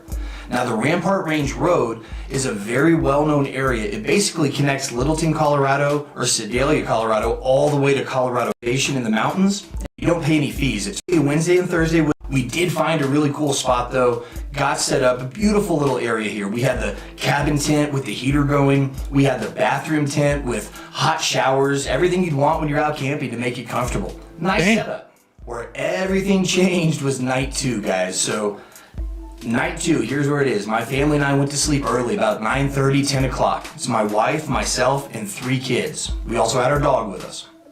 At 4 in the morning, we get woken up by a 4-wheeler driving by our tent. Now, just so you know, the Rampart Range is where off-road vehicles go to play. On one side of that road, there's trails for 4-wheelers and dirt bikes. You just typically don't have them driving by at 3 or 4 in the morning like this. So, 4 in the morning, this thing just goes by our tent. And we woke up. I mean, it woke us from our sleep, but we laid back down to go back to sleep. No big deal, right? Then about 15, 20 minutes later, and when you're sleeping in a tent with your kids, guys, this is like the worst fear you're ever gonna have, but that 4-wheeler comes all the way back up, and it stops right next to our tent. So now that my wife and I are sitting at alert, all we hear from outside is, F this, mother F this, I'll fight every F'er out here, da. Angry, drunk yelling from right outside of our tent, feet away. No. My wife at this point, she says, hey, we got kids. Just letting them know. We didn't get an apology for, hey, sorry we woke you up, sorry something's going on. All we got is, we got kids too, yelled back at us. And more angry cursing. So my wife and I kind of get up and we're listening to what's going on. Come on! Give mom the phone. No, here, give inside. You're not a child. They need to get guns. Like, this is a gun moment. Like, fuck ads. Sorry. And kind of walking right, and more angry cursing. Give mom the phone. No, here, give inside. And these people are arguing and kind of walking right through our camp now. It's 2 people. There's a male and a female. Both drunk and now walking through our camp. So my wife unzips the tent and looks out. She says, they're walking through camp. So they're literally going through camp. So now my wife unzips the tent and steps out to kind of see what's going on as they walk off. And they hear this and turn around. And they yell at us through the forest, do you have jumper cables? And we didn't with us. And my wife kind of laughed like, no, we don't, which angered them. So they then turned and came back into camp at us. And there's a male and a female. So I get out of the tent and I'd moved away maybe 10 feet from the tent to try to pull them away from where our kids are. And my wife stayed right at the door there. So the female came and got right in my wife's face. It's probably 4:15 in the morning now with 3 kids in the tent. We are in national forest. I don't discriminate. All right, you stepping foot on business, bro. If you do that shit, you're going to sleep. You're gonna wake up outside our tent the next couple mornings later, and that'll be that, dude. Like, what? You gotta stand on business and protect your family. First, no cell service, just us. The guy, he walks over where I'm standing. And then the gal starts yelling at my wife, F you, F this. And my wife says, hey, you need to move back. She tells my wife, you need to move back, bitch. And I was like, so my wife was a D1 athlete. She's in good shape. She's very strong. And this little gal would have no chance with her. So I looked at the guy and I said, hey, dude, you don't want them throwing down, man. At which point he said, you want some too? And he threw his fist like really high up like this, like he was gonna come at me. And I said, no, I said, you don't want them to throw down, and I'm a lot older. Don't even know what that meant, but it's what I said in the heat of the moment. So at this point, I'm just trying to de-escalate the situation, letting them know, hey, I got no jumper cables. 3 miles down the trail, I have them in my car, but I got nothing here to help. I apologize. So they get mad and they kind of come together and start yelling at each other and walking off into the forest. Guys, it's a new moon. There's not much light out, and they had an iPhone walking into the forest, kind of bickering. So guys, at this point, they're walking through the forest, can't really hear them anymore. Their four-wheeler's 10 feet from our tent, dead. They can't start it, the battery's out. I go back in the tent, I'm telling my wife and kids, maybe I should give them a ride, guys. Maybe I should just jump in the Jeep, go find them, try to get some cables to get this situation resolved quickly.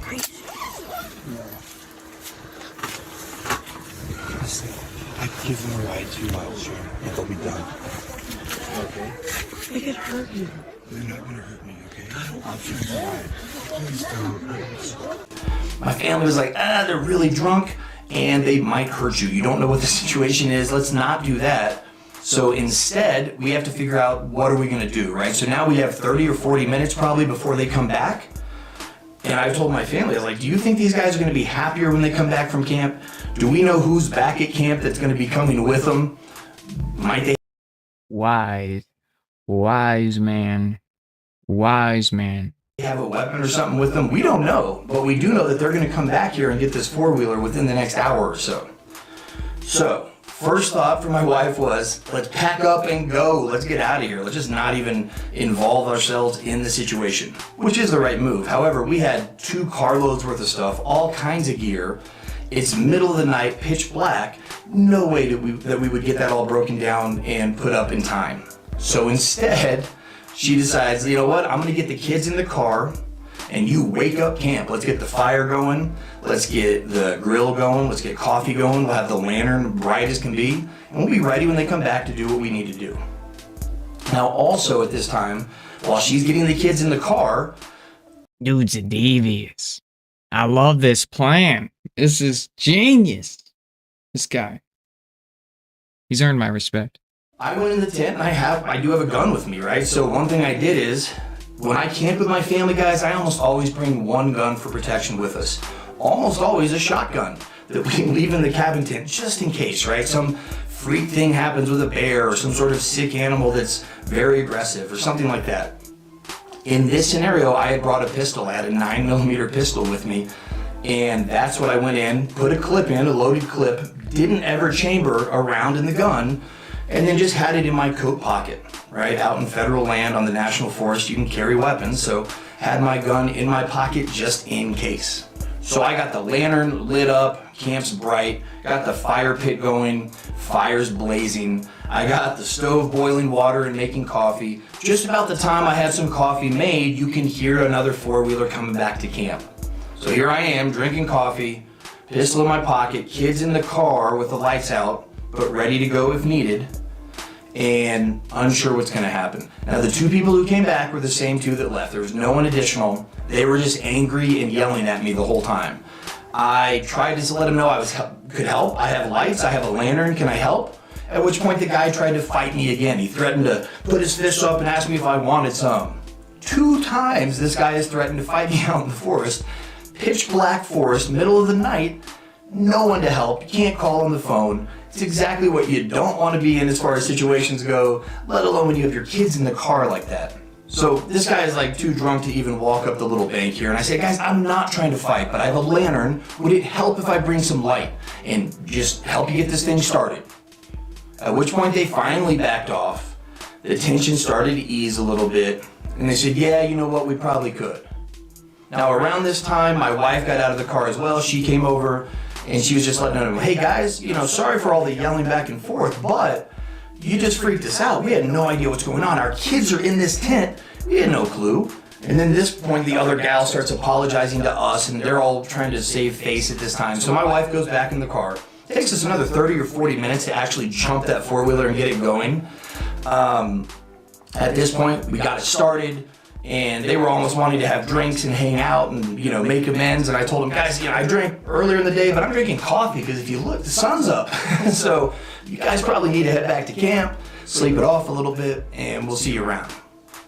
So here it is, an hour and a half later, maybe 2 hours after that initial confrontation, and they drive off, not to be seen again, thankfully. At this point, we get the kids out, we break camp, and we get out of there, we go home, right? And the thought was, hey, do we alert police? Nah, there's no real need to alert police on this, because there's probably not an actual crime to even follow up on or report on. My wife did have the idea to let Forest Service know that, hey, if there was, you know, any more incidents of people having run-ins like this, we do have some information on the folks as far as who they are, just in case. But really more of a proactive heads up. You know, so as a quick recap, for me, probably the most dangerous experience I've ever had in the woods happened to have my family with me at the same time. I appreciate you guys listening. I hope everybody's staying safe. Got a lot of other videos I need to edit and put up soon. But in the meantime, take a look at this actual footage from the tent. Bye. Come on! Give mom the phone. No, you give inside. I should give him. Yeah. No. They're 2 miles away. I know.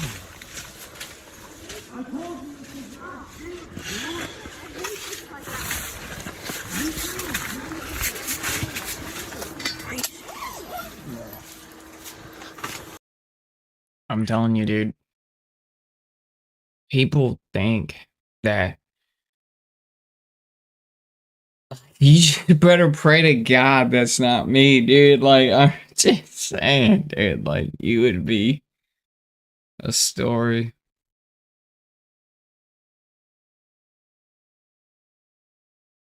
Like, choose to wear high.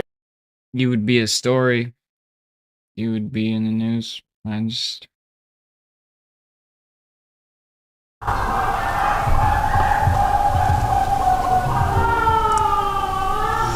Over there, look, over there. Do you see that? What the hell?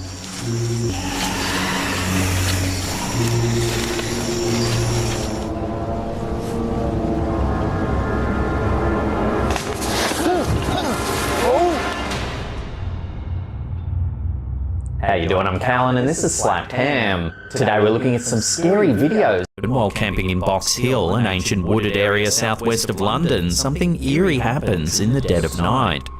He begins by making a campsite meal as the sun sets on the forest. Yeah. Yep. B-roll. Berlin settles in for the night. That looked disgusting. Learn to cook, dude. And tries getting some sleep.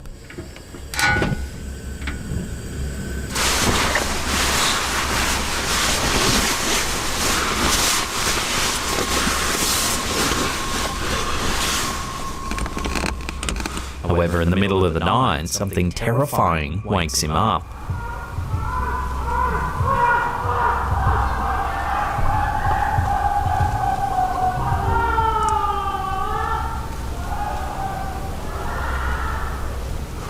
I don't think I'm going to be getting much sleep tonight.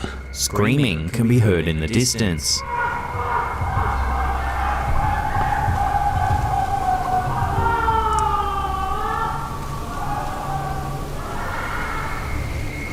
I don't think I'm going to be getting much sleep tonight. Initially, some viewers thought it could be a wild buck or some other wildlife, but Will says he thinks there were a few cars parked not far off in the distance in the park. And some people screaming. The screams sound like an eerie blend of pleasure and pain, and one has to wonder just what was going on deep in the woods in the middle of the night.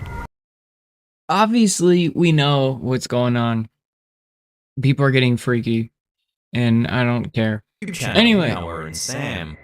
The uploader says that they decided to pull over and sleep the night in their truck in a forested area in Sun River in the United States. But a few days ago, I was camping in Sun River, and what I thought would be a good location to pull over to the side of the road in like this forest area and sleep.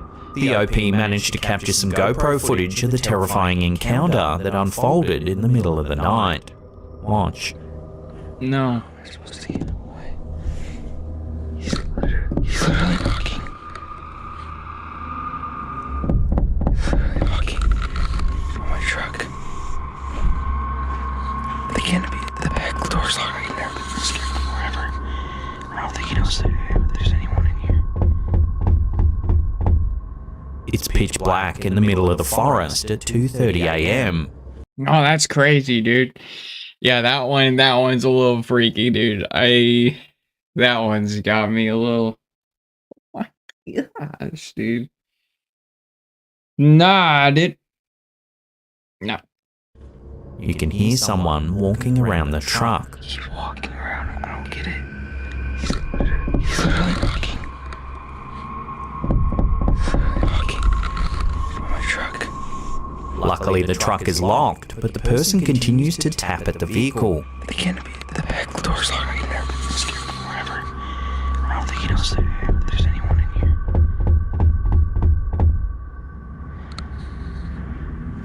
I'm so scared right now. The next morning, you can see someone clearly trying to look into the back of the truck. He was trying to peek in my truck quite a bit with all these marks. I didn't even notice until I got home. There's handprints all over the car. Handprints there. The person even dragged their finger from one end of the truck to the other. Dragging his finger on my side of my truck, trying to get inside my truck. That's really all I could tell from when he was walking around. So why was there a person walking through the forest in the middle of nowhere at 2:30 a.m.? The uploader even says that the person didn't have a torch or any light source of any kind, so they were just... That's actually fucking crazy, dude. Like, that is scary, dude. I'd pop out and be like, surprise, motherfucker. Have some fistful of bullets. Enjoy. Walking around in pitch black out in the woods. They tapped and scratched at the truck in the middle of the night, then vanished. This is indeed a chilling encounter, and we're just glad the uploader made it out safely.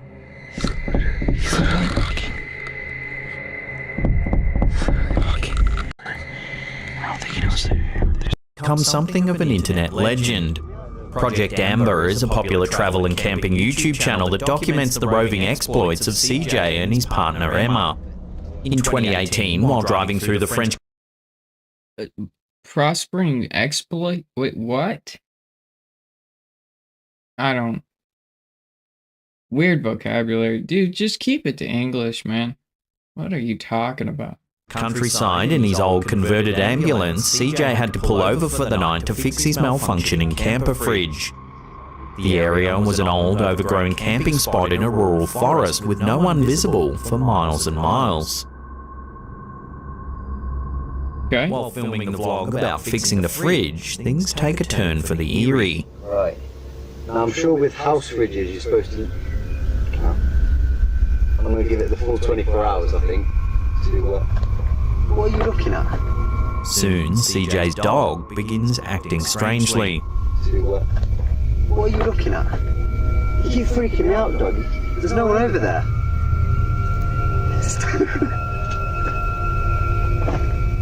Can you see someone I'm not? Just down the trail, where his dog keeps looking, there's an old abandoned well with a heavy metal covering. And originally I was going to go and park there, and I saw the well. Instantly started thinking about the ring, which when I was about, I don't know, I think it was like 10. Why would you just instantly start thinking about the ring? Dude, you just set yourself up to be scared now.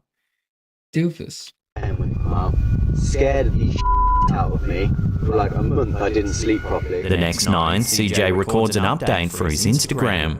Take a listen. A minute ago I could hear like really loud moaning, like just booming across the mountains. So I've come down to where I could hear it. I got to this old well and it stopped. He says he could hear some loud moaning coming from near the well, but as soon as he got near it, it stopped. A minute ago I could hear like really loud moaning, like just booming across the mountains. So I've come down to where I could hear it. I got. You sound like you're lying. You sound like you're lying. I want proof. This old well, and it stopped. That's when he claims to have seen a mysterious woman walking through the woods. This girl appeared, dressed like kind of like a monk, no shoes, no hair. When he went to double check on her, she was nowhere to be seen. So I carried on a bit and then thought I better double check. Went to go and find her again.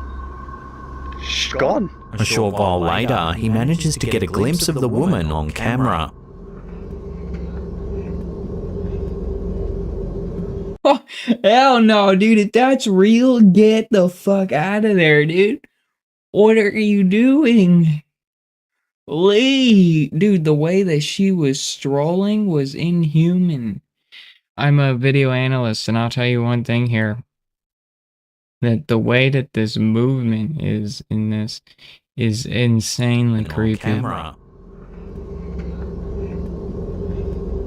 Like, her strides don't make sense. So most ghost videos, right, or Gettysburg to be exact, Gettysburg, you can go there and I guarantee you'll see a ghost.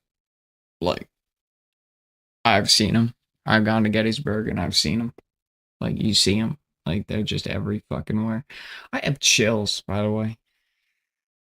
That gives me chills, dude, because that's not fake, dude. That's not CGI. That's not a person. And I'm going to tell you why. So there's in video analysis, we look at scaling. And we're going to look at the scale of this tree here. And we're going to understand that this shrub is probably about 4.5 feet. This woman is huge. This woman is probably the size of like 8 feet tall. Okay. And the way that she moves across the silhouette at the speed that she moves, it's like she's stuck in this kind of animation and she's like floating.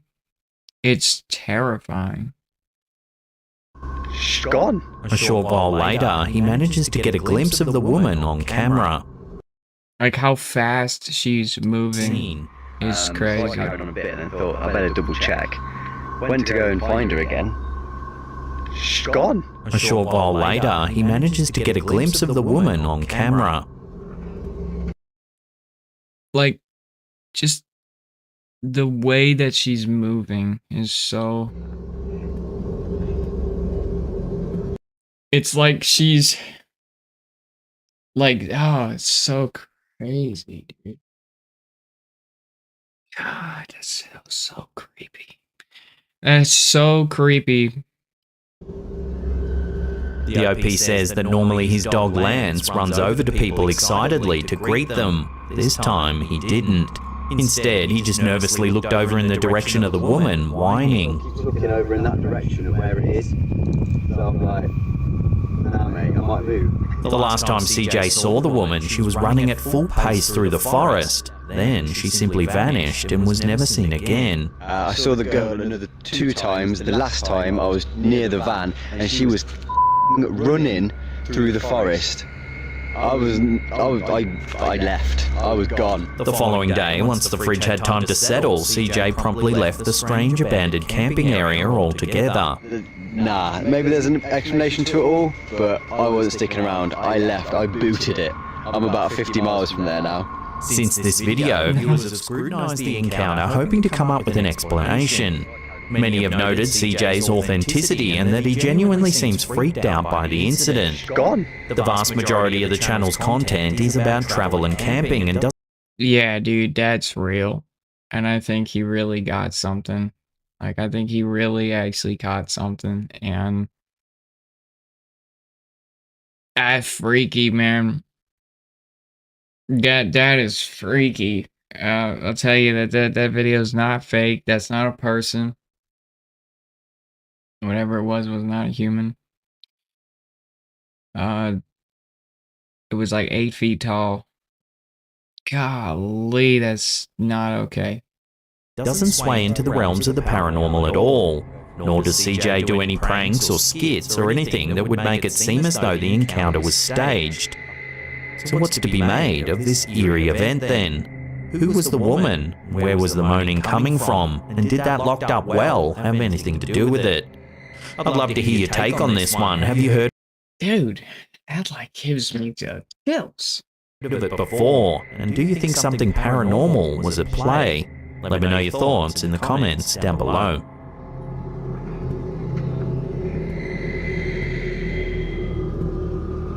Holy. You can literally... You have a voice crack and do a Steam, or do an ad. Nice. You did an ad on with a voice crack, nice. Many people believe that strange creatures still lurk in the far reaches of the Earth. Known as cryptids, these mysterious beasts are yet to be classified by modern science. This footage uploaded to It's called a cryptid, by the way.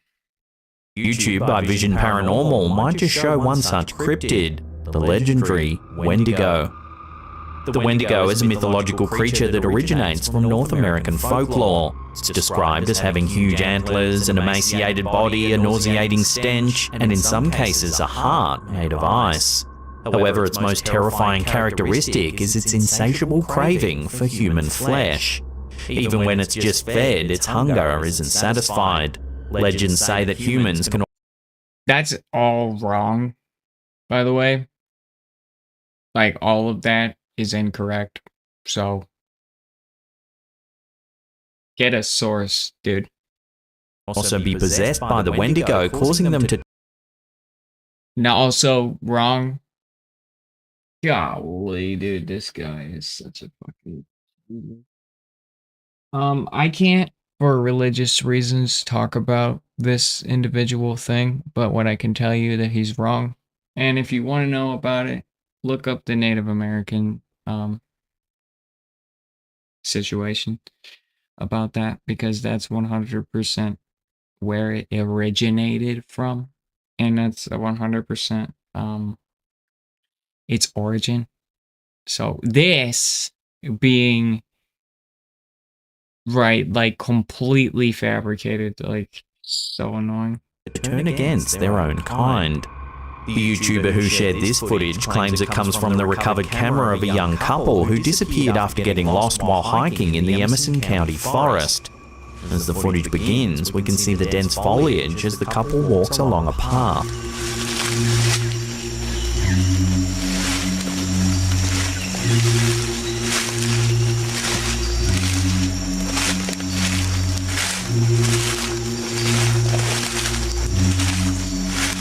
Suddenly, the camera stops moving as their voices can be heard discussing something that they've spotted in the trees.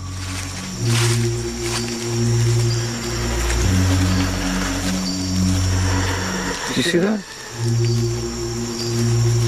Over there, look, over there. Did you see that? What the hell? If you look closely, you can see a shape moving through the thicket. However, it's difficult to tell whether it's extremely... It's CGI. 100% CGI. It's a higher resolution than the grain of the video. Also, the grain of the video is obviously 4K and is smudged to make it look like it's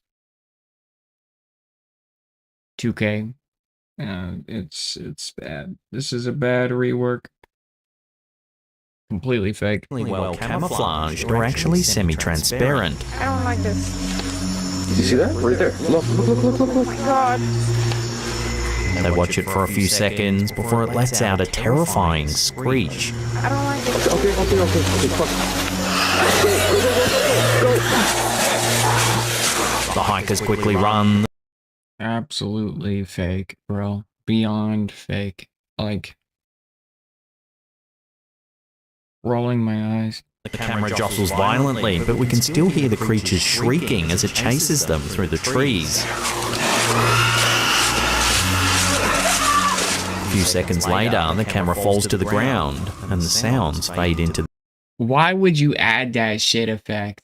Like, oh yeah, we're gonna add the film, like, as if we're on an 1800s fucking...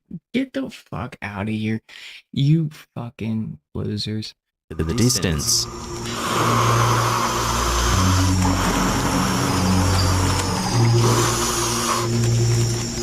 So did these hikers really fall victim to the legendary Wendigo? Whatever's in the comments. forest, he couldn't have known just how freaky the night would get. Walk down that trail right there. Pocomoke Forest is a vast, densely wooded stretch of land in Maryland, USA. It spans over 18,000 acres and is the setting for a collection of gruesome urban legends. There's tales of decapitation, wandering spirits, unhinged psychiatric patients with hooks for hands, and mysterious balls of fire that hover in the woods, then vanish without a trace. I've already learned that your sourcing is absolutely bullshit, so I don't believe anything you say beyond this point. Your B-roll is not going to justify your bullshit. How about that? Nice. The vlog starts with an exploration of an old cemetery on the fringe of the forest. If you all saw a previous video of mine, this area behind me looks really familiar. This is actually the side of the Pocomoke Forest. Suddenly, what sounds like gunshots ring out. This cemetery right here was one that myself...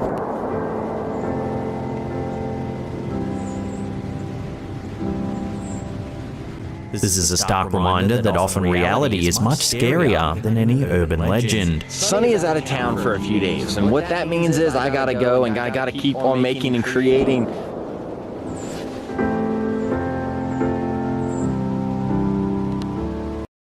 People hunt, you idiot, okay? So, stop being a bitch. Jesus. This is gonna be a long night. The uploader begins by setting up camp and exploring the darkened forest. Again, I want to go to somewhere like super remote, so as you can see, there's a nice little area around me. This is how you die, okay? Now you're asking for it, dude. I mean, I guess gotta get the views. Holy smokes. Walk for probably about 40 minutes or so, and I'm going to show you kind of the way I came from. While out exploring, he spots a light in the distance. He turns off his torch immediately so as not to give away his position.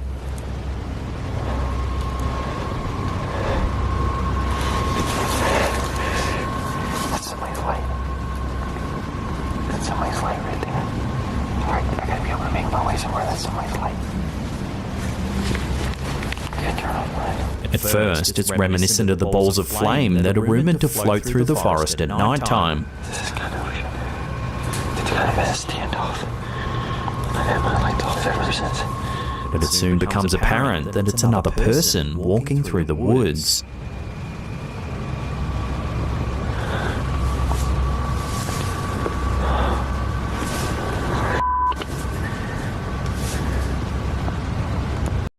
That's psycho, dude.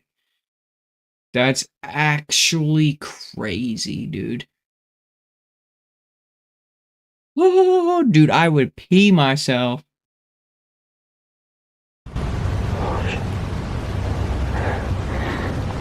Not knowing if they're friendly or not, and having heard gunshots already, the OP decides to hide in the dark and wait.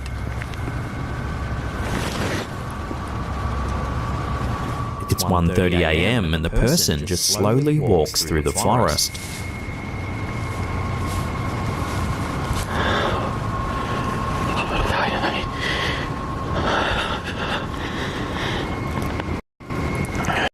That's real. That is real. That is real. Oh my gosh, dude.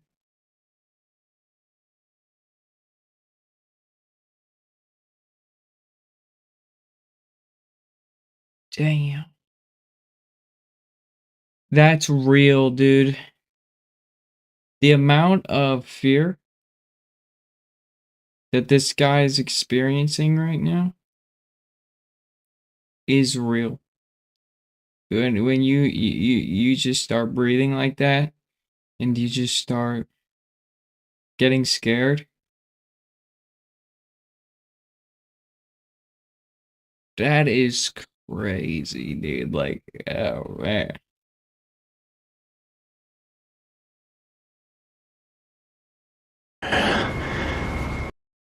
The uploader isn't sure if it's a hunter or not, but they say the person is strangely tall and skinny. Whoever that person is, they are not a hunter, because there's no way in hell. You just keep looking in the same area over and over. Not this late at night, at least. That person was really, really skinny. Like tall and skinny. It was really strange looking. I'm sure y'all. Later, the OP says he can still hear strange noises in the distance, when suddenly, this happens.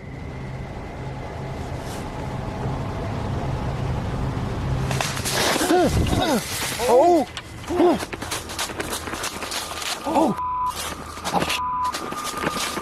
Some kind of loud snapping sound can be heard, and the camera holder runs from the scene in a panic.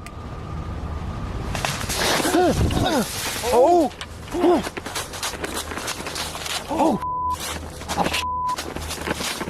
Freaked out by the encounter, CJ seeks shelter in his tent.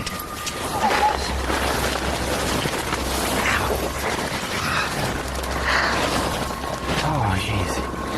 Alright. He eventually decides to use a spirit box to see if any spirits might be present.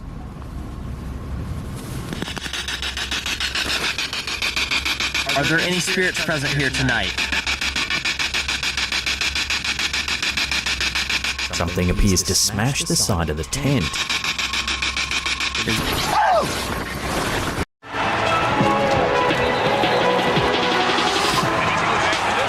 Make every moment more when you bet the World Series on FanDuel. New customers bet $5 to get $150 in bonus bets if you win.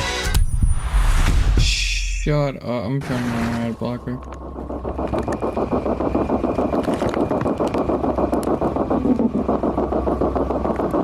The spirit box still flutters in the darkness.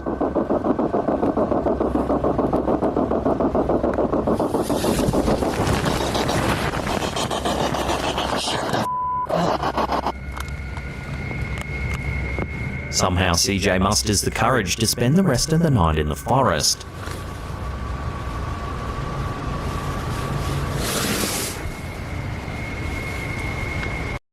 Why? Fucking why, bro?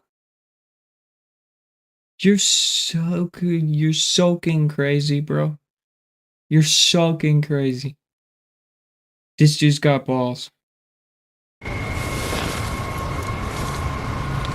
He films a few more updates. I don't even know if there's anything on the footage, but I heard something just a little earlier, and it almost sounded like I don't know how, like, you know, like antlers like clang together. It almost sound like two deer like fighting with each other. Then, after getting some sleep, this happens.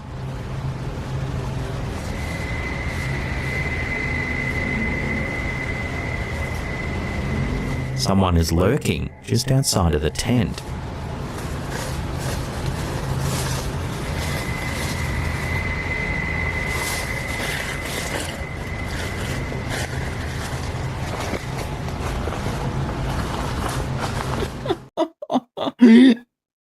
If that is fake, bro, that is so good if that's faked, because oh my god. The next morning, CJ hikes out of the woods, happy that the long night is finally over. I thought I'd never get out of this freaking place. Hopefully nobody's messing with my truck. Before we take a look at another creepy video captured in France, remember to hit that subscribe button, then tickle that little bell icon there and turn on all channel notifications. Shut up, bro. You hit me with 60 ads and then you then place your own ads. When you go camping, you might expect to catch a glimpse of a squirrel, deer, or maybe even a bear. However, if this strange video, posted to Dailymotion by Nils017 is to be believed, there might be more than just animals hiding among the trees. The footage was supposedly captured by a group of friends in Flacy, France.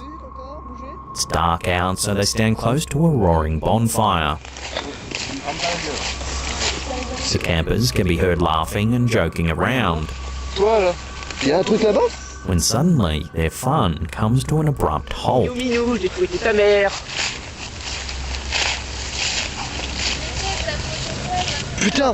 A member of the group notices something strange moving in the darkness just beyond the trees. Hey, un peu gros chat, j'aime pas ça. Je vais me barrer. They toss a lit torch in the direction of the movement, hoping to get a better look at whatever it is.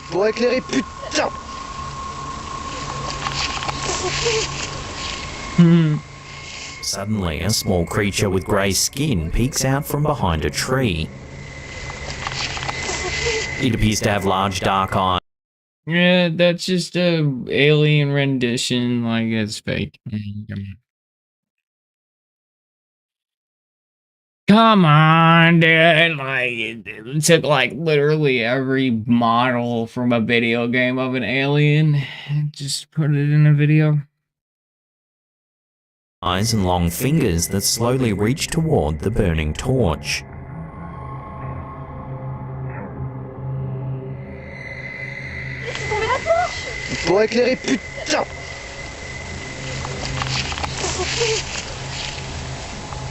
The cameraman attempts to get closer, however the creature quickly disappears into the darkness.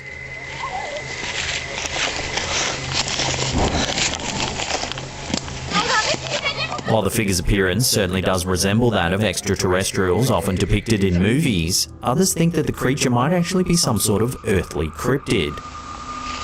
Unfortunately, until more information comes to hand, this video, like so many others of this nature, will have to remain a mystery.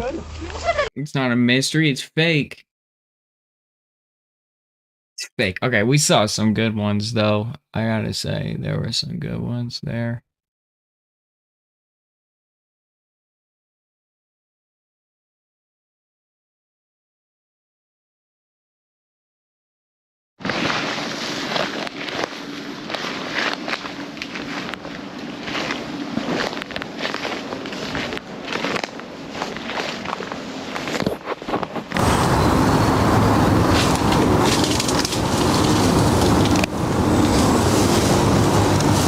I don't like it here. I'm getting packed up, stuffed to breaking walls. So, I'm out on a stealthy woodland camp tonight. I want to tell you where I am, mainly because I don't know. I've not been here before, so I don't know what it's going to be like, or if there's going to be much suitable places to camp. So I've got sort of three in mind that if this one fails, I could go and have a look elsewhere. I'm also doing a giveaway tonight of an O-Light torch. So they've got a promotion going on at the moment for Halloween. Stay tuned to the end, I'll show you cracks.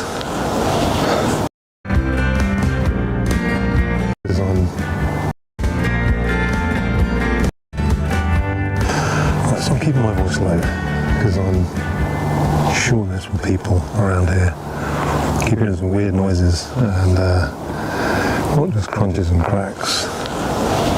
Got weird vocal noises as well.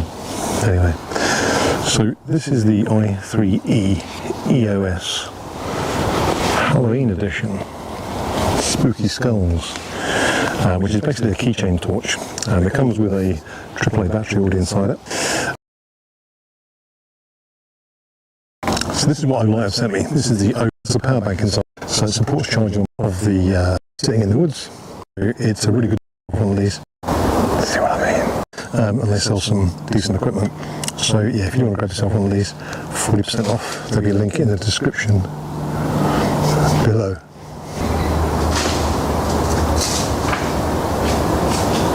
See what I mean?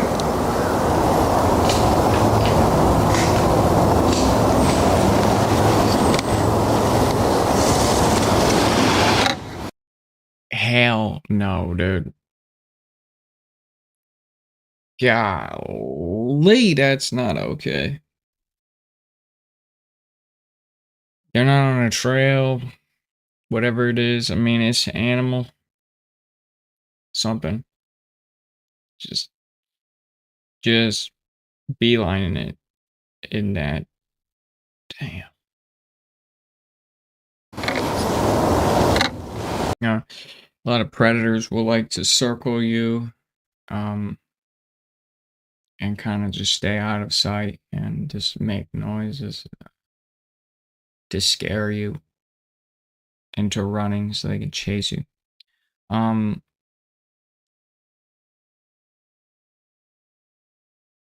It's just wild, dude. So it's big. It's obviously like a bear. Something.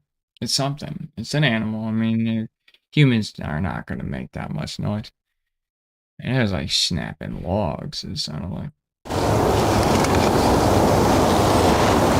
Squirrel, can you see it? Just through there. It's probably him making that bloody noise. Oh, I'm gonna get some wood cut, ready for my stove. I put these little firelighters, fire plugs, from Bigfoot Bushcraft. These were sent out to me. I haven't tried it. So I spent about 3. You know, this actually like kind of just starts to validate the reality of this video of being potentially real. And I'm going to tell you why. You see, all he's doing, his job is to promote products in the forest, you know? And he gets scared, right? And his first reaction is to just start nervously just promoting the next product. Like, that's real to me. Like, spooky. 3 hours earlier, I'm taking all the blue wrapping off of this stove. I understand why they do it. It keeps it. So just like in like a psychosis of denial of the circumstances, to continue to just do what he's doing, you know, to like comfort himself is product review. That's crazy. That's spooky. You see that psychological breakdown right there. You can see his pupils are big. You can see his eyebrows. His eyes are sunken. You can see the eyes of his shape of his eyes has changed. That's fear. Like that's like you can see real daunting in this individual. This isn't a friend of his. Now it could be an animal, and he's just an ignorant doofus who thinks animals are people. But you know, we don't know. From getting scratched, keeps it in pristine condition for when it's delivered, but just put it in a velvet bag, please. The blue stuff is even on every little hinge. He's trying to stay professional, but he can't. He's nervous. It's crazy. He's got a lot to lose. Clearly, he's married. Yeah. Yeah, it's fear. It's just got its own little bit of blue stuff on it. So there's still some bits that I couldn't get off, which will probably burn off when the fire's going, so I don't care.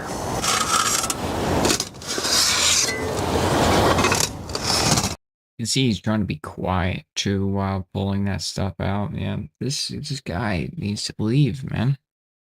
He needs to leave.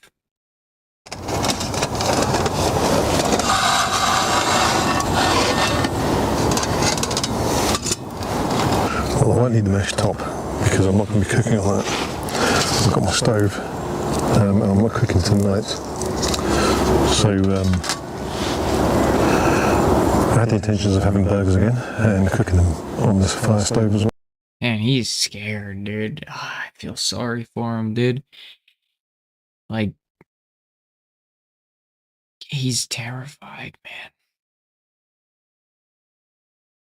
He couldn't even like open that thing. He just, you know, or anything. He just had to.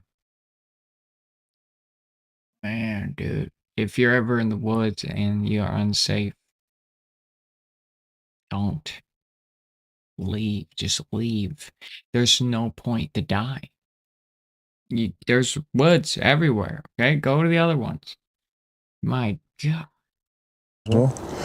And then for lunch today, I made, it's a weekend camp, which is rare for me. And for lunch, I did a massive roast with all the trimmings: chicken, roast potatoes, veg, stuffing, you name it. So I'm too full. I'm gonna actually comment on this.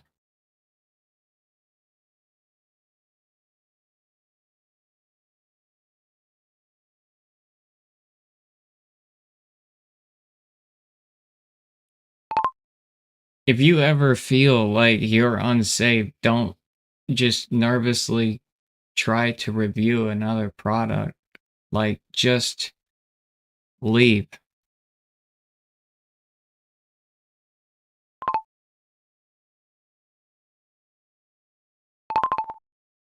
Okay, dude. There's no failure. There are plenty other woods. There are plenty other areas to camp. You really jeopardized your safety here. You should have left when things were not right from the very beginning. You're lucky, and you don't ever want to have a call like that again.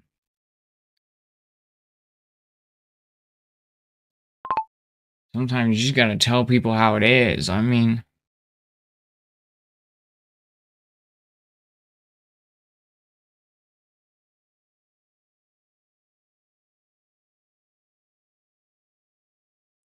golly. I'm not going to be able to do 2 burgers tonight as well. I generally only have 1 big meal. Care is convenient, weekend and... Shut up, YouTube. Oh, I hate it, dude. I hate the ads. I hate ads on God, dude. There are too many of them everywhere, all over the world. I could do with disappearing now behind the tree line over there. That should be enough to keep me going for a while. Don't need a huge amount because I'm not cooking on it. So much for the saw. Didn't need it. I may use it later on though because there's some bigger bits. He's scared, dude. Like, you can hear it in his voice. He's nervous. Man, just leave. Just leave. God. I could do with cutting up just to keep it going because I think these smaller bits will go quite quickly. The wood is pretty wet around here. There's been a lot of rain obviously recently. Been a few storms. So hopefully it will take and it'll burn. We will see. The sun is getting low, 6 o'clock. I think it's due to set about 6:30. So it's just disappearing now behind the tree line over there. So once it gets dark, I'll get the fire going. Now, time for a beer.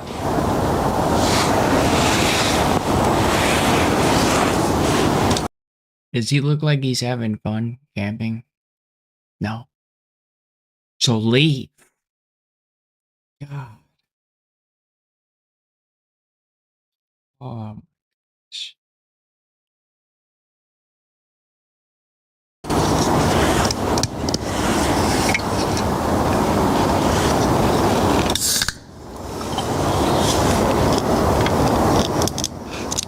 You see how he's trying to be quiet? I mean, if you have to be quiet, dude, there is a problem.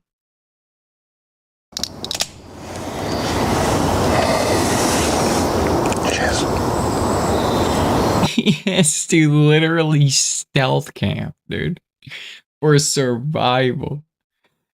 Dude, it's crazy.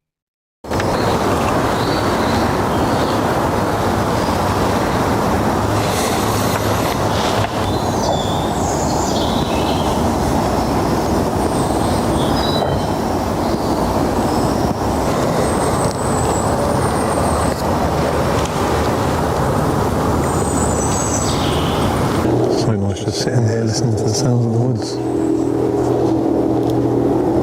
And a bloody motorbike.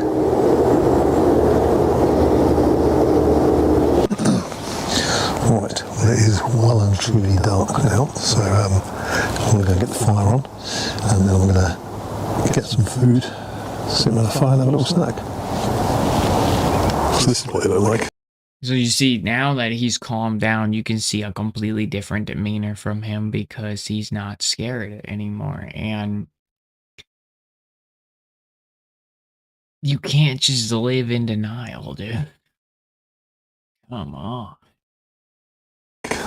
Basically like a cotton wool block but encased in wax, some kind of paraffin I assume, and you just twist them up break them, make it all fluffy.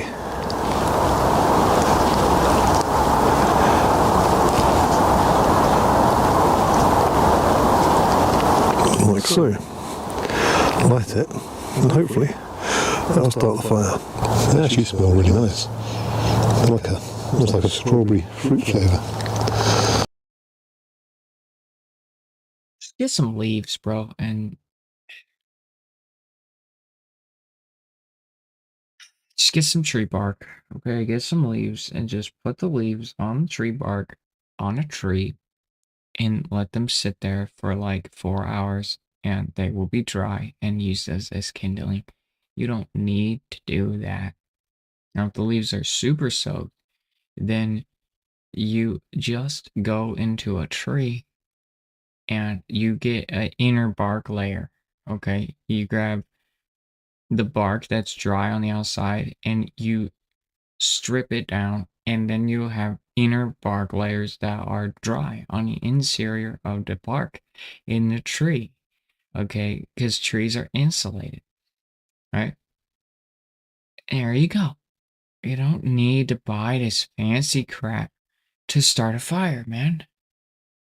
I mean, being a Boy Scout, I understand. I have all the tricks of starting a fire in 30,000 different ways.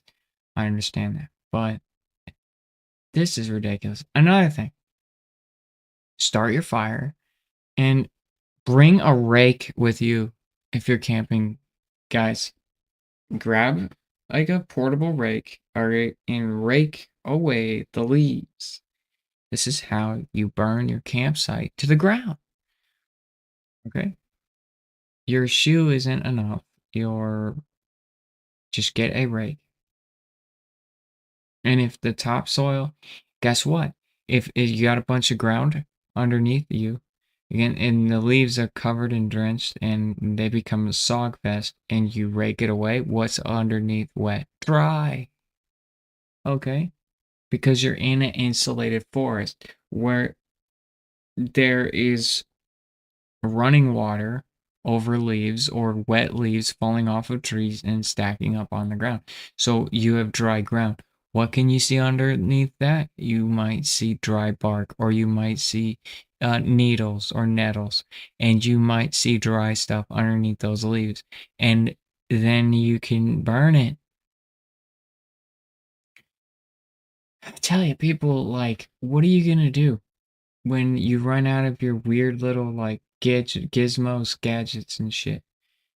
You're not truly an outdoorsman if you can't be outdoor and live out there. Come on.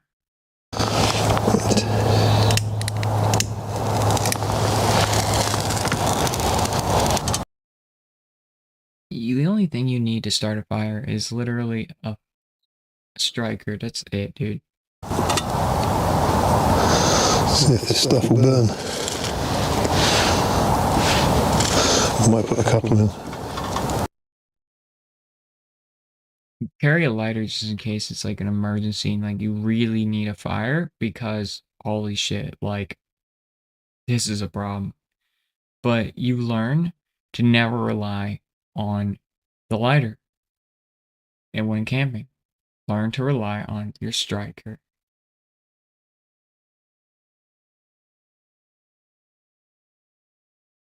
Is this?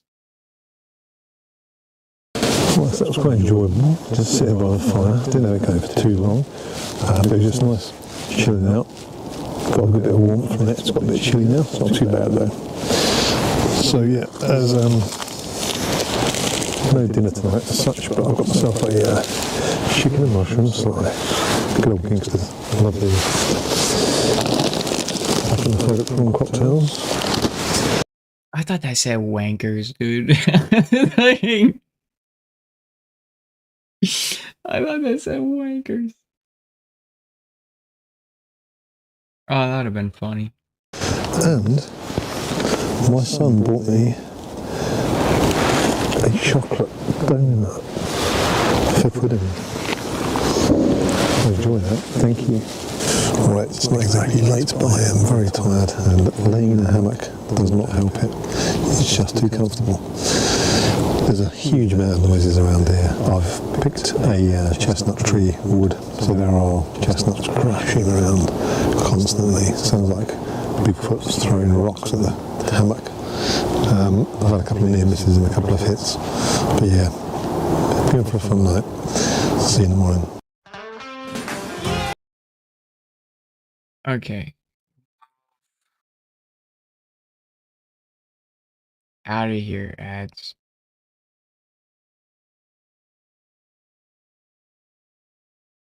Like, why? Like, why? Why two? Why two of them?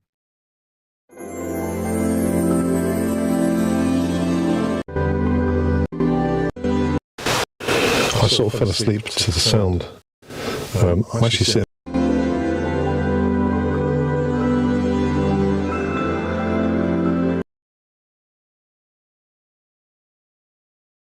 Other noises. I'll be honest, this is the first time I've ever done this. I'm actually sitting back in my car now. It's 4 o'clock in the morning. It was forecast to be dry all night long, and 3 o'clock it just started hammering down with rain. But that's not the issue. I sort of fell asleep to the sound of chestnuts crashing through the trees and hitting the deck. And it's the same sound every time, sort of crunch, crunch, crunch, crunch, thump. After the rain started, I could just hear, and I know these are deer, muntjac, badgers, squirrels, whatever, but some crashing around that got nearer and nearer and nearer to my hammock. And every time I moved up out to check, it stopped but didn't run away. So I'd expect if there was a deer or something, I'd hear it run off. But the weirdest thing was, the rain started to die down, so it was just a tiny bit of patter. And suddenly by my hammock, a massive, massive thud hits the ground and bounces. And I jumped up, unzipped it, put my torch on, and there's a rock on the floor that wasn't there when I went to bed. And I lay back down. Why would you lay back down? You dumbass. I'm just laying there listening.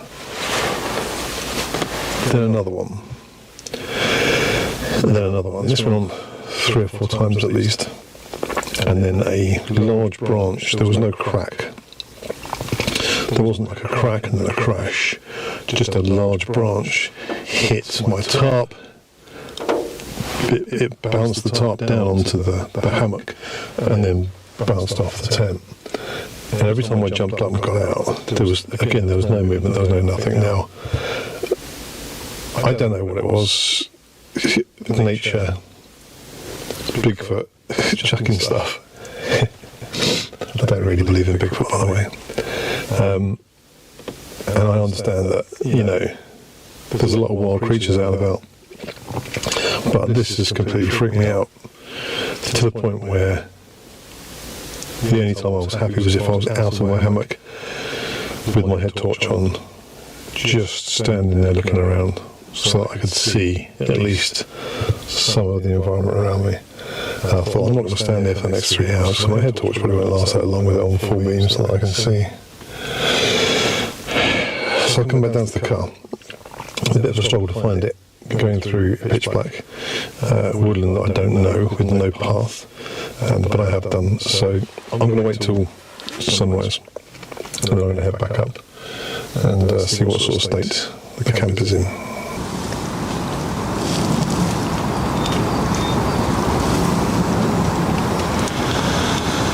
Right, it's 7:30.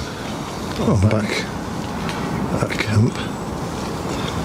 Everything's as it was, apart from my water bottle, which is This is fucking scary, dude. crushed on the floor, which is a bit weird. This is seriously the weirdest forest I've ever camped in. I got back here and I'm standing here and then suddenly the tree next to me just crashes, like, you know, like if a bird suddenly flew out of it, like it was startled. And the bushes are all shaking and it's crashing, but there's nothing in it, there's nothing there. It's just really weird. This has got the most odd feeling I've ever had in any kind of woodland. Damn.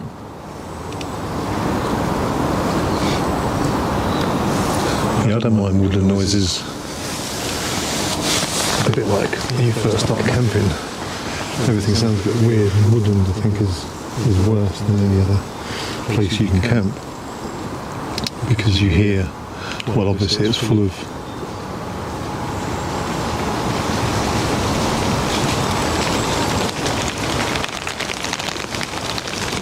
creatures and animals running around, and twigs on the floor, so you hear everything snapping and cracking and breaking.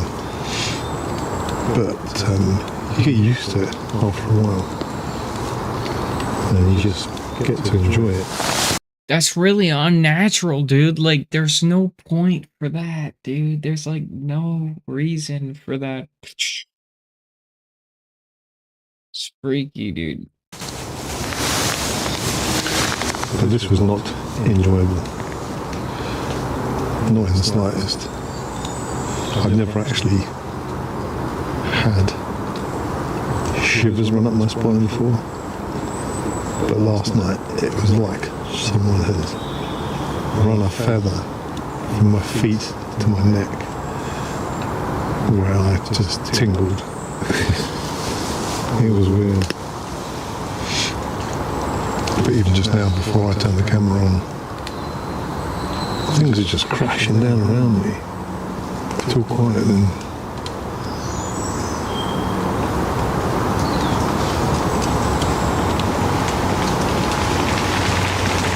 Suddenly it happens. Leave the camera on for a bit, see if it picks anything up.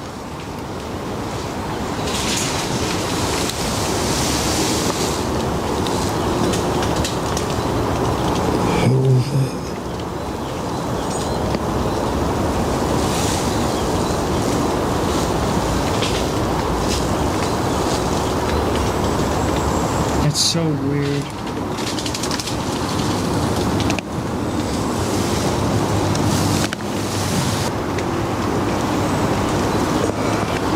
I don't like it here.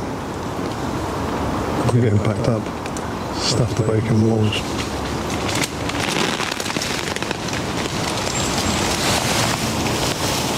Well, I'm getting packed up and getting out as quick as I can. Literally, while I'm standing here now, it is daylight, okay? So I can see everything. I'm under my tarp, cracking up my core, and this has crashed behind me, and literally, this doesn't land coming down, it bounces towards me. It hit the floor, and was still rolling towards me. This place is freaked out. It's only about half an hour away from where I live. And I was hoping this would be a really good spot to come on a regular basis. Wow. Well, we found ourselves a gem, dude. That is crazy, dude. That is crazy, dude. I love this video. This is so scary.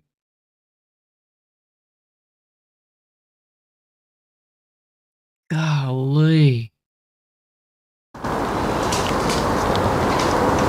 never coming back here again. Yay, ads.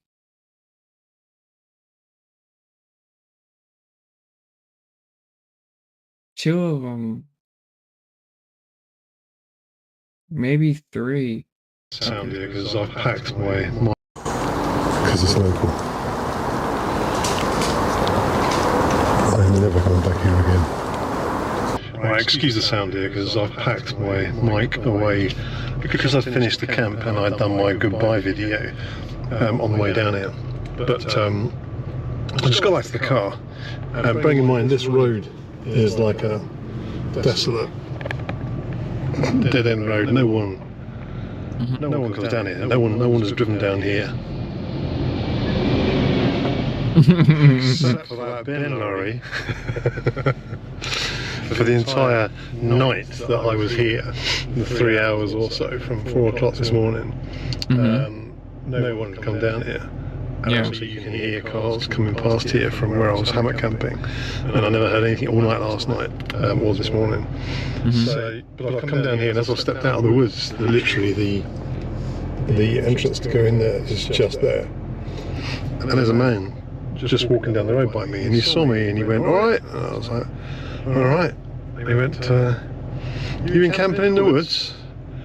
I said, "Yeah, I just did a little hammock camp." And he said, "You're brave." I said, "Why is that?" And he went, "People have done it before, no one's lasted." I said, "What do you mean?" And he just laughed, and he went, "You know what I mean."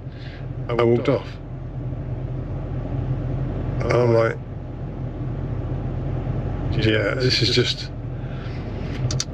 doubled my thoughts of never coming back to this place again. Dude!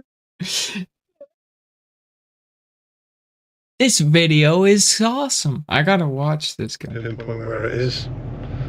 I don't think anyone will probably find it, and not anyone local enough around here that will know about it anyway.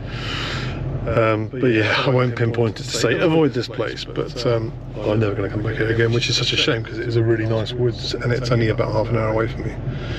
But there you go. Anyway, back to the outro. Right, goodbye, freaky woods. I'm never coming back here again. In there seems to be where most of the noise is coming from. God knows. Anyway, hope you enjoyed the video more than I did. If you did, as always, hit the thumbs up. If you're not subscribed, hit subscribe. I'm gonna do that, bro. Like, that's real.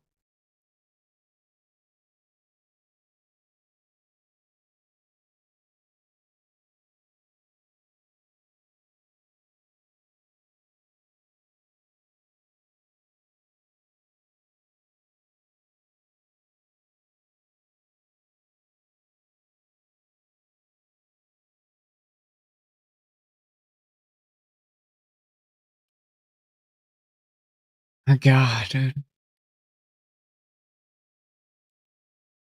This video gave me chills. Returning to where I had to leave. Oh my God, he came back.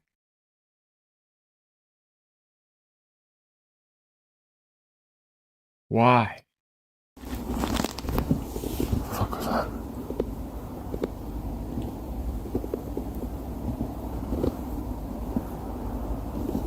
What am I? There's some fucking hand mark on there. What? Bro, I found literally gold. YouTube gold. However, a lot of people said, you should go back, bring some cameras, night vision, goggles, trail cams, blah, blah, blah. But I really didn't want to come back on my own, whether I've got that or not. So I managed to convince a couple of friends of mine to come along, just because it was such an eerie place to camp, and I wasn't happy going back on my own. But it's 3 months down the line now since the first camp here, and I've struggled to get them to agree on a date, to agree to come out, full stop. Dude. Dude, this is sick, bro. Dude, I am so invested right now to this right now. Where is this spot? Part 2. I can't watch it right now. I have to eat. I'm starving. And then we'll come back and we're gonna watch it when I get back. I am so invested, dude. Like, this is the scariest video I think I've ever seen on YouTube. Like, this is so freaking... This hits Bigfoot lore. This hits serial killer lore. This hits, like, there's so many elements in this video to make this scary. I am so excited. There's only one other video. And that was by Mad Vlad and the something something in my yard that I can't repeat. That video was terrifying. It made me literally like have nightmares for weeks. But this video is up there, dude. Like, this is absolutely chilling to think about that this is real. I told you I wanted to go down that algorithm that I was on to where we find the real stuff. And we got some clownsters. We gotta roast some clownsters. All right. The clownsters got a little bit of roast, you know, for trying to do the clickbait garbage. And we got one kid faking his freaking entire, like, horror story. Whatever. Don't care. But this is real. And I'm invested and I can't wait. So I'm gonna go eat some soup and stuff, and then I'll be back 30 minutes at most. So notifications on Twitch, YouTube, whatever it may be. If you're on YouTube, you want to pitch in, you want to say something nice, you want to say something rude, come over to Twitch and cuss me out or give me compliments, or just put your opinion in, right? Because that's where I read chat. I don't really read chat on on the low. I'll be honest, I don't read YouTube chat. Because frankly, it's a lot to deal with Twitch and YouTube at the same time, but I got demonetized on YouTube for a live stream when I'm not even monetized. What sense does that make, YouTube? So, like, monetize me, then you can have the excuse to demonetize me, okay? As if I'll ever reach monetization. I mean, come on. YouTube live streams aren't gonna get me 10 million views. You know, I throw some long form content. Check it out. It's really banging crazy stuff. Some of it's, video game tutorials, but like some of it's like actual discoveries that I've found through being a scientist. And yeah, just check it out. I made two discoveries. I made a Python coding discovery, and I made like chaos loops theory. I devised it myself, came up with the theory, and it works, and implemented it, and it was really crazy. But yeah, check it out. Discord server on the Twitch channel and the panels, the about section down below. Join in. So yeah, Discord's in the about section on Twitch. Okay, that's where you find me. I'm gonna go eat. I'm not even gonna move this screen. I'm gonna hit the go live button right when I come back after eating, and I'm going to immerse myself fully into this story because this is absolute YouTube gold. We went down the YouTube gold rabbit hole and we found pure fire, dude. I am so excited.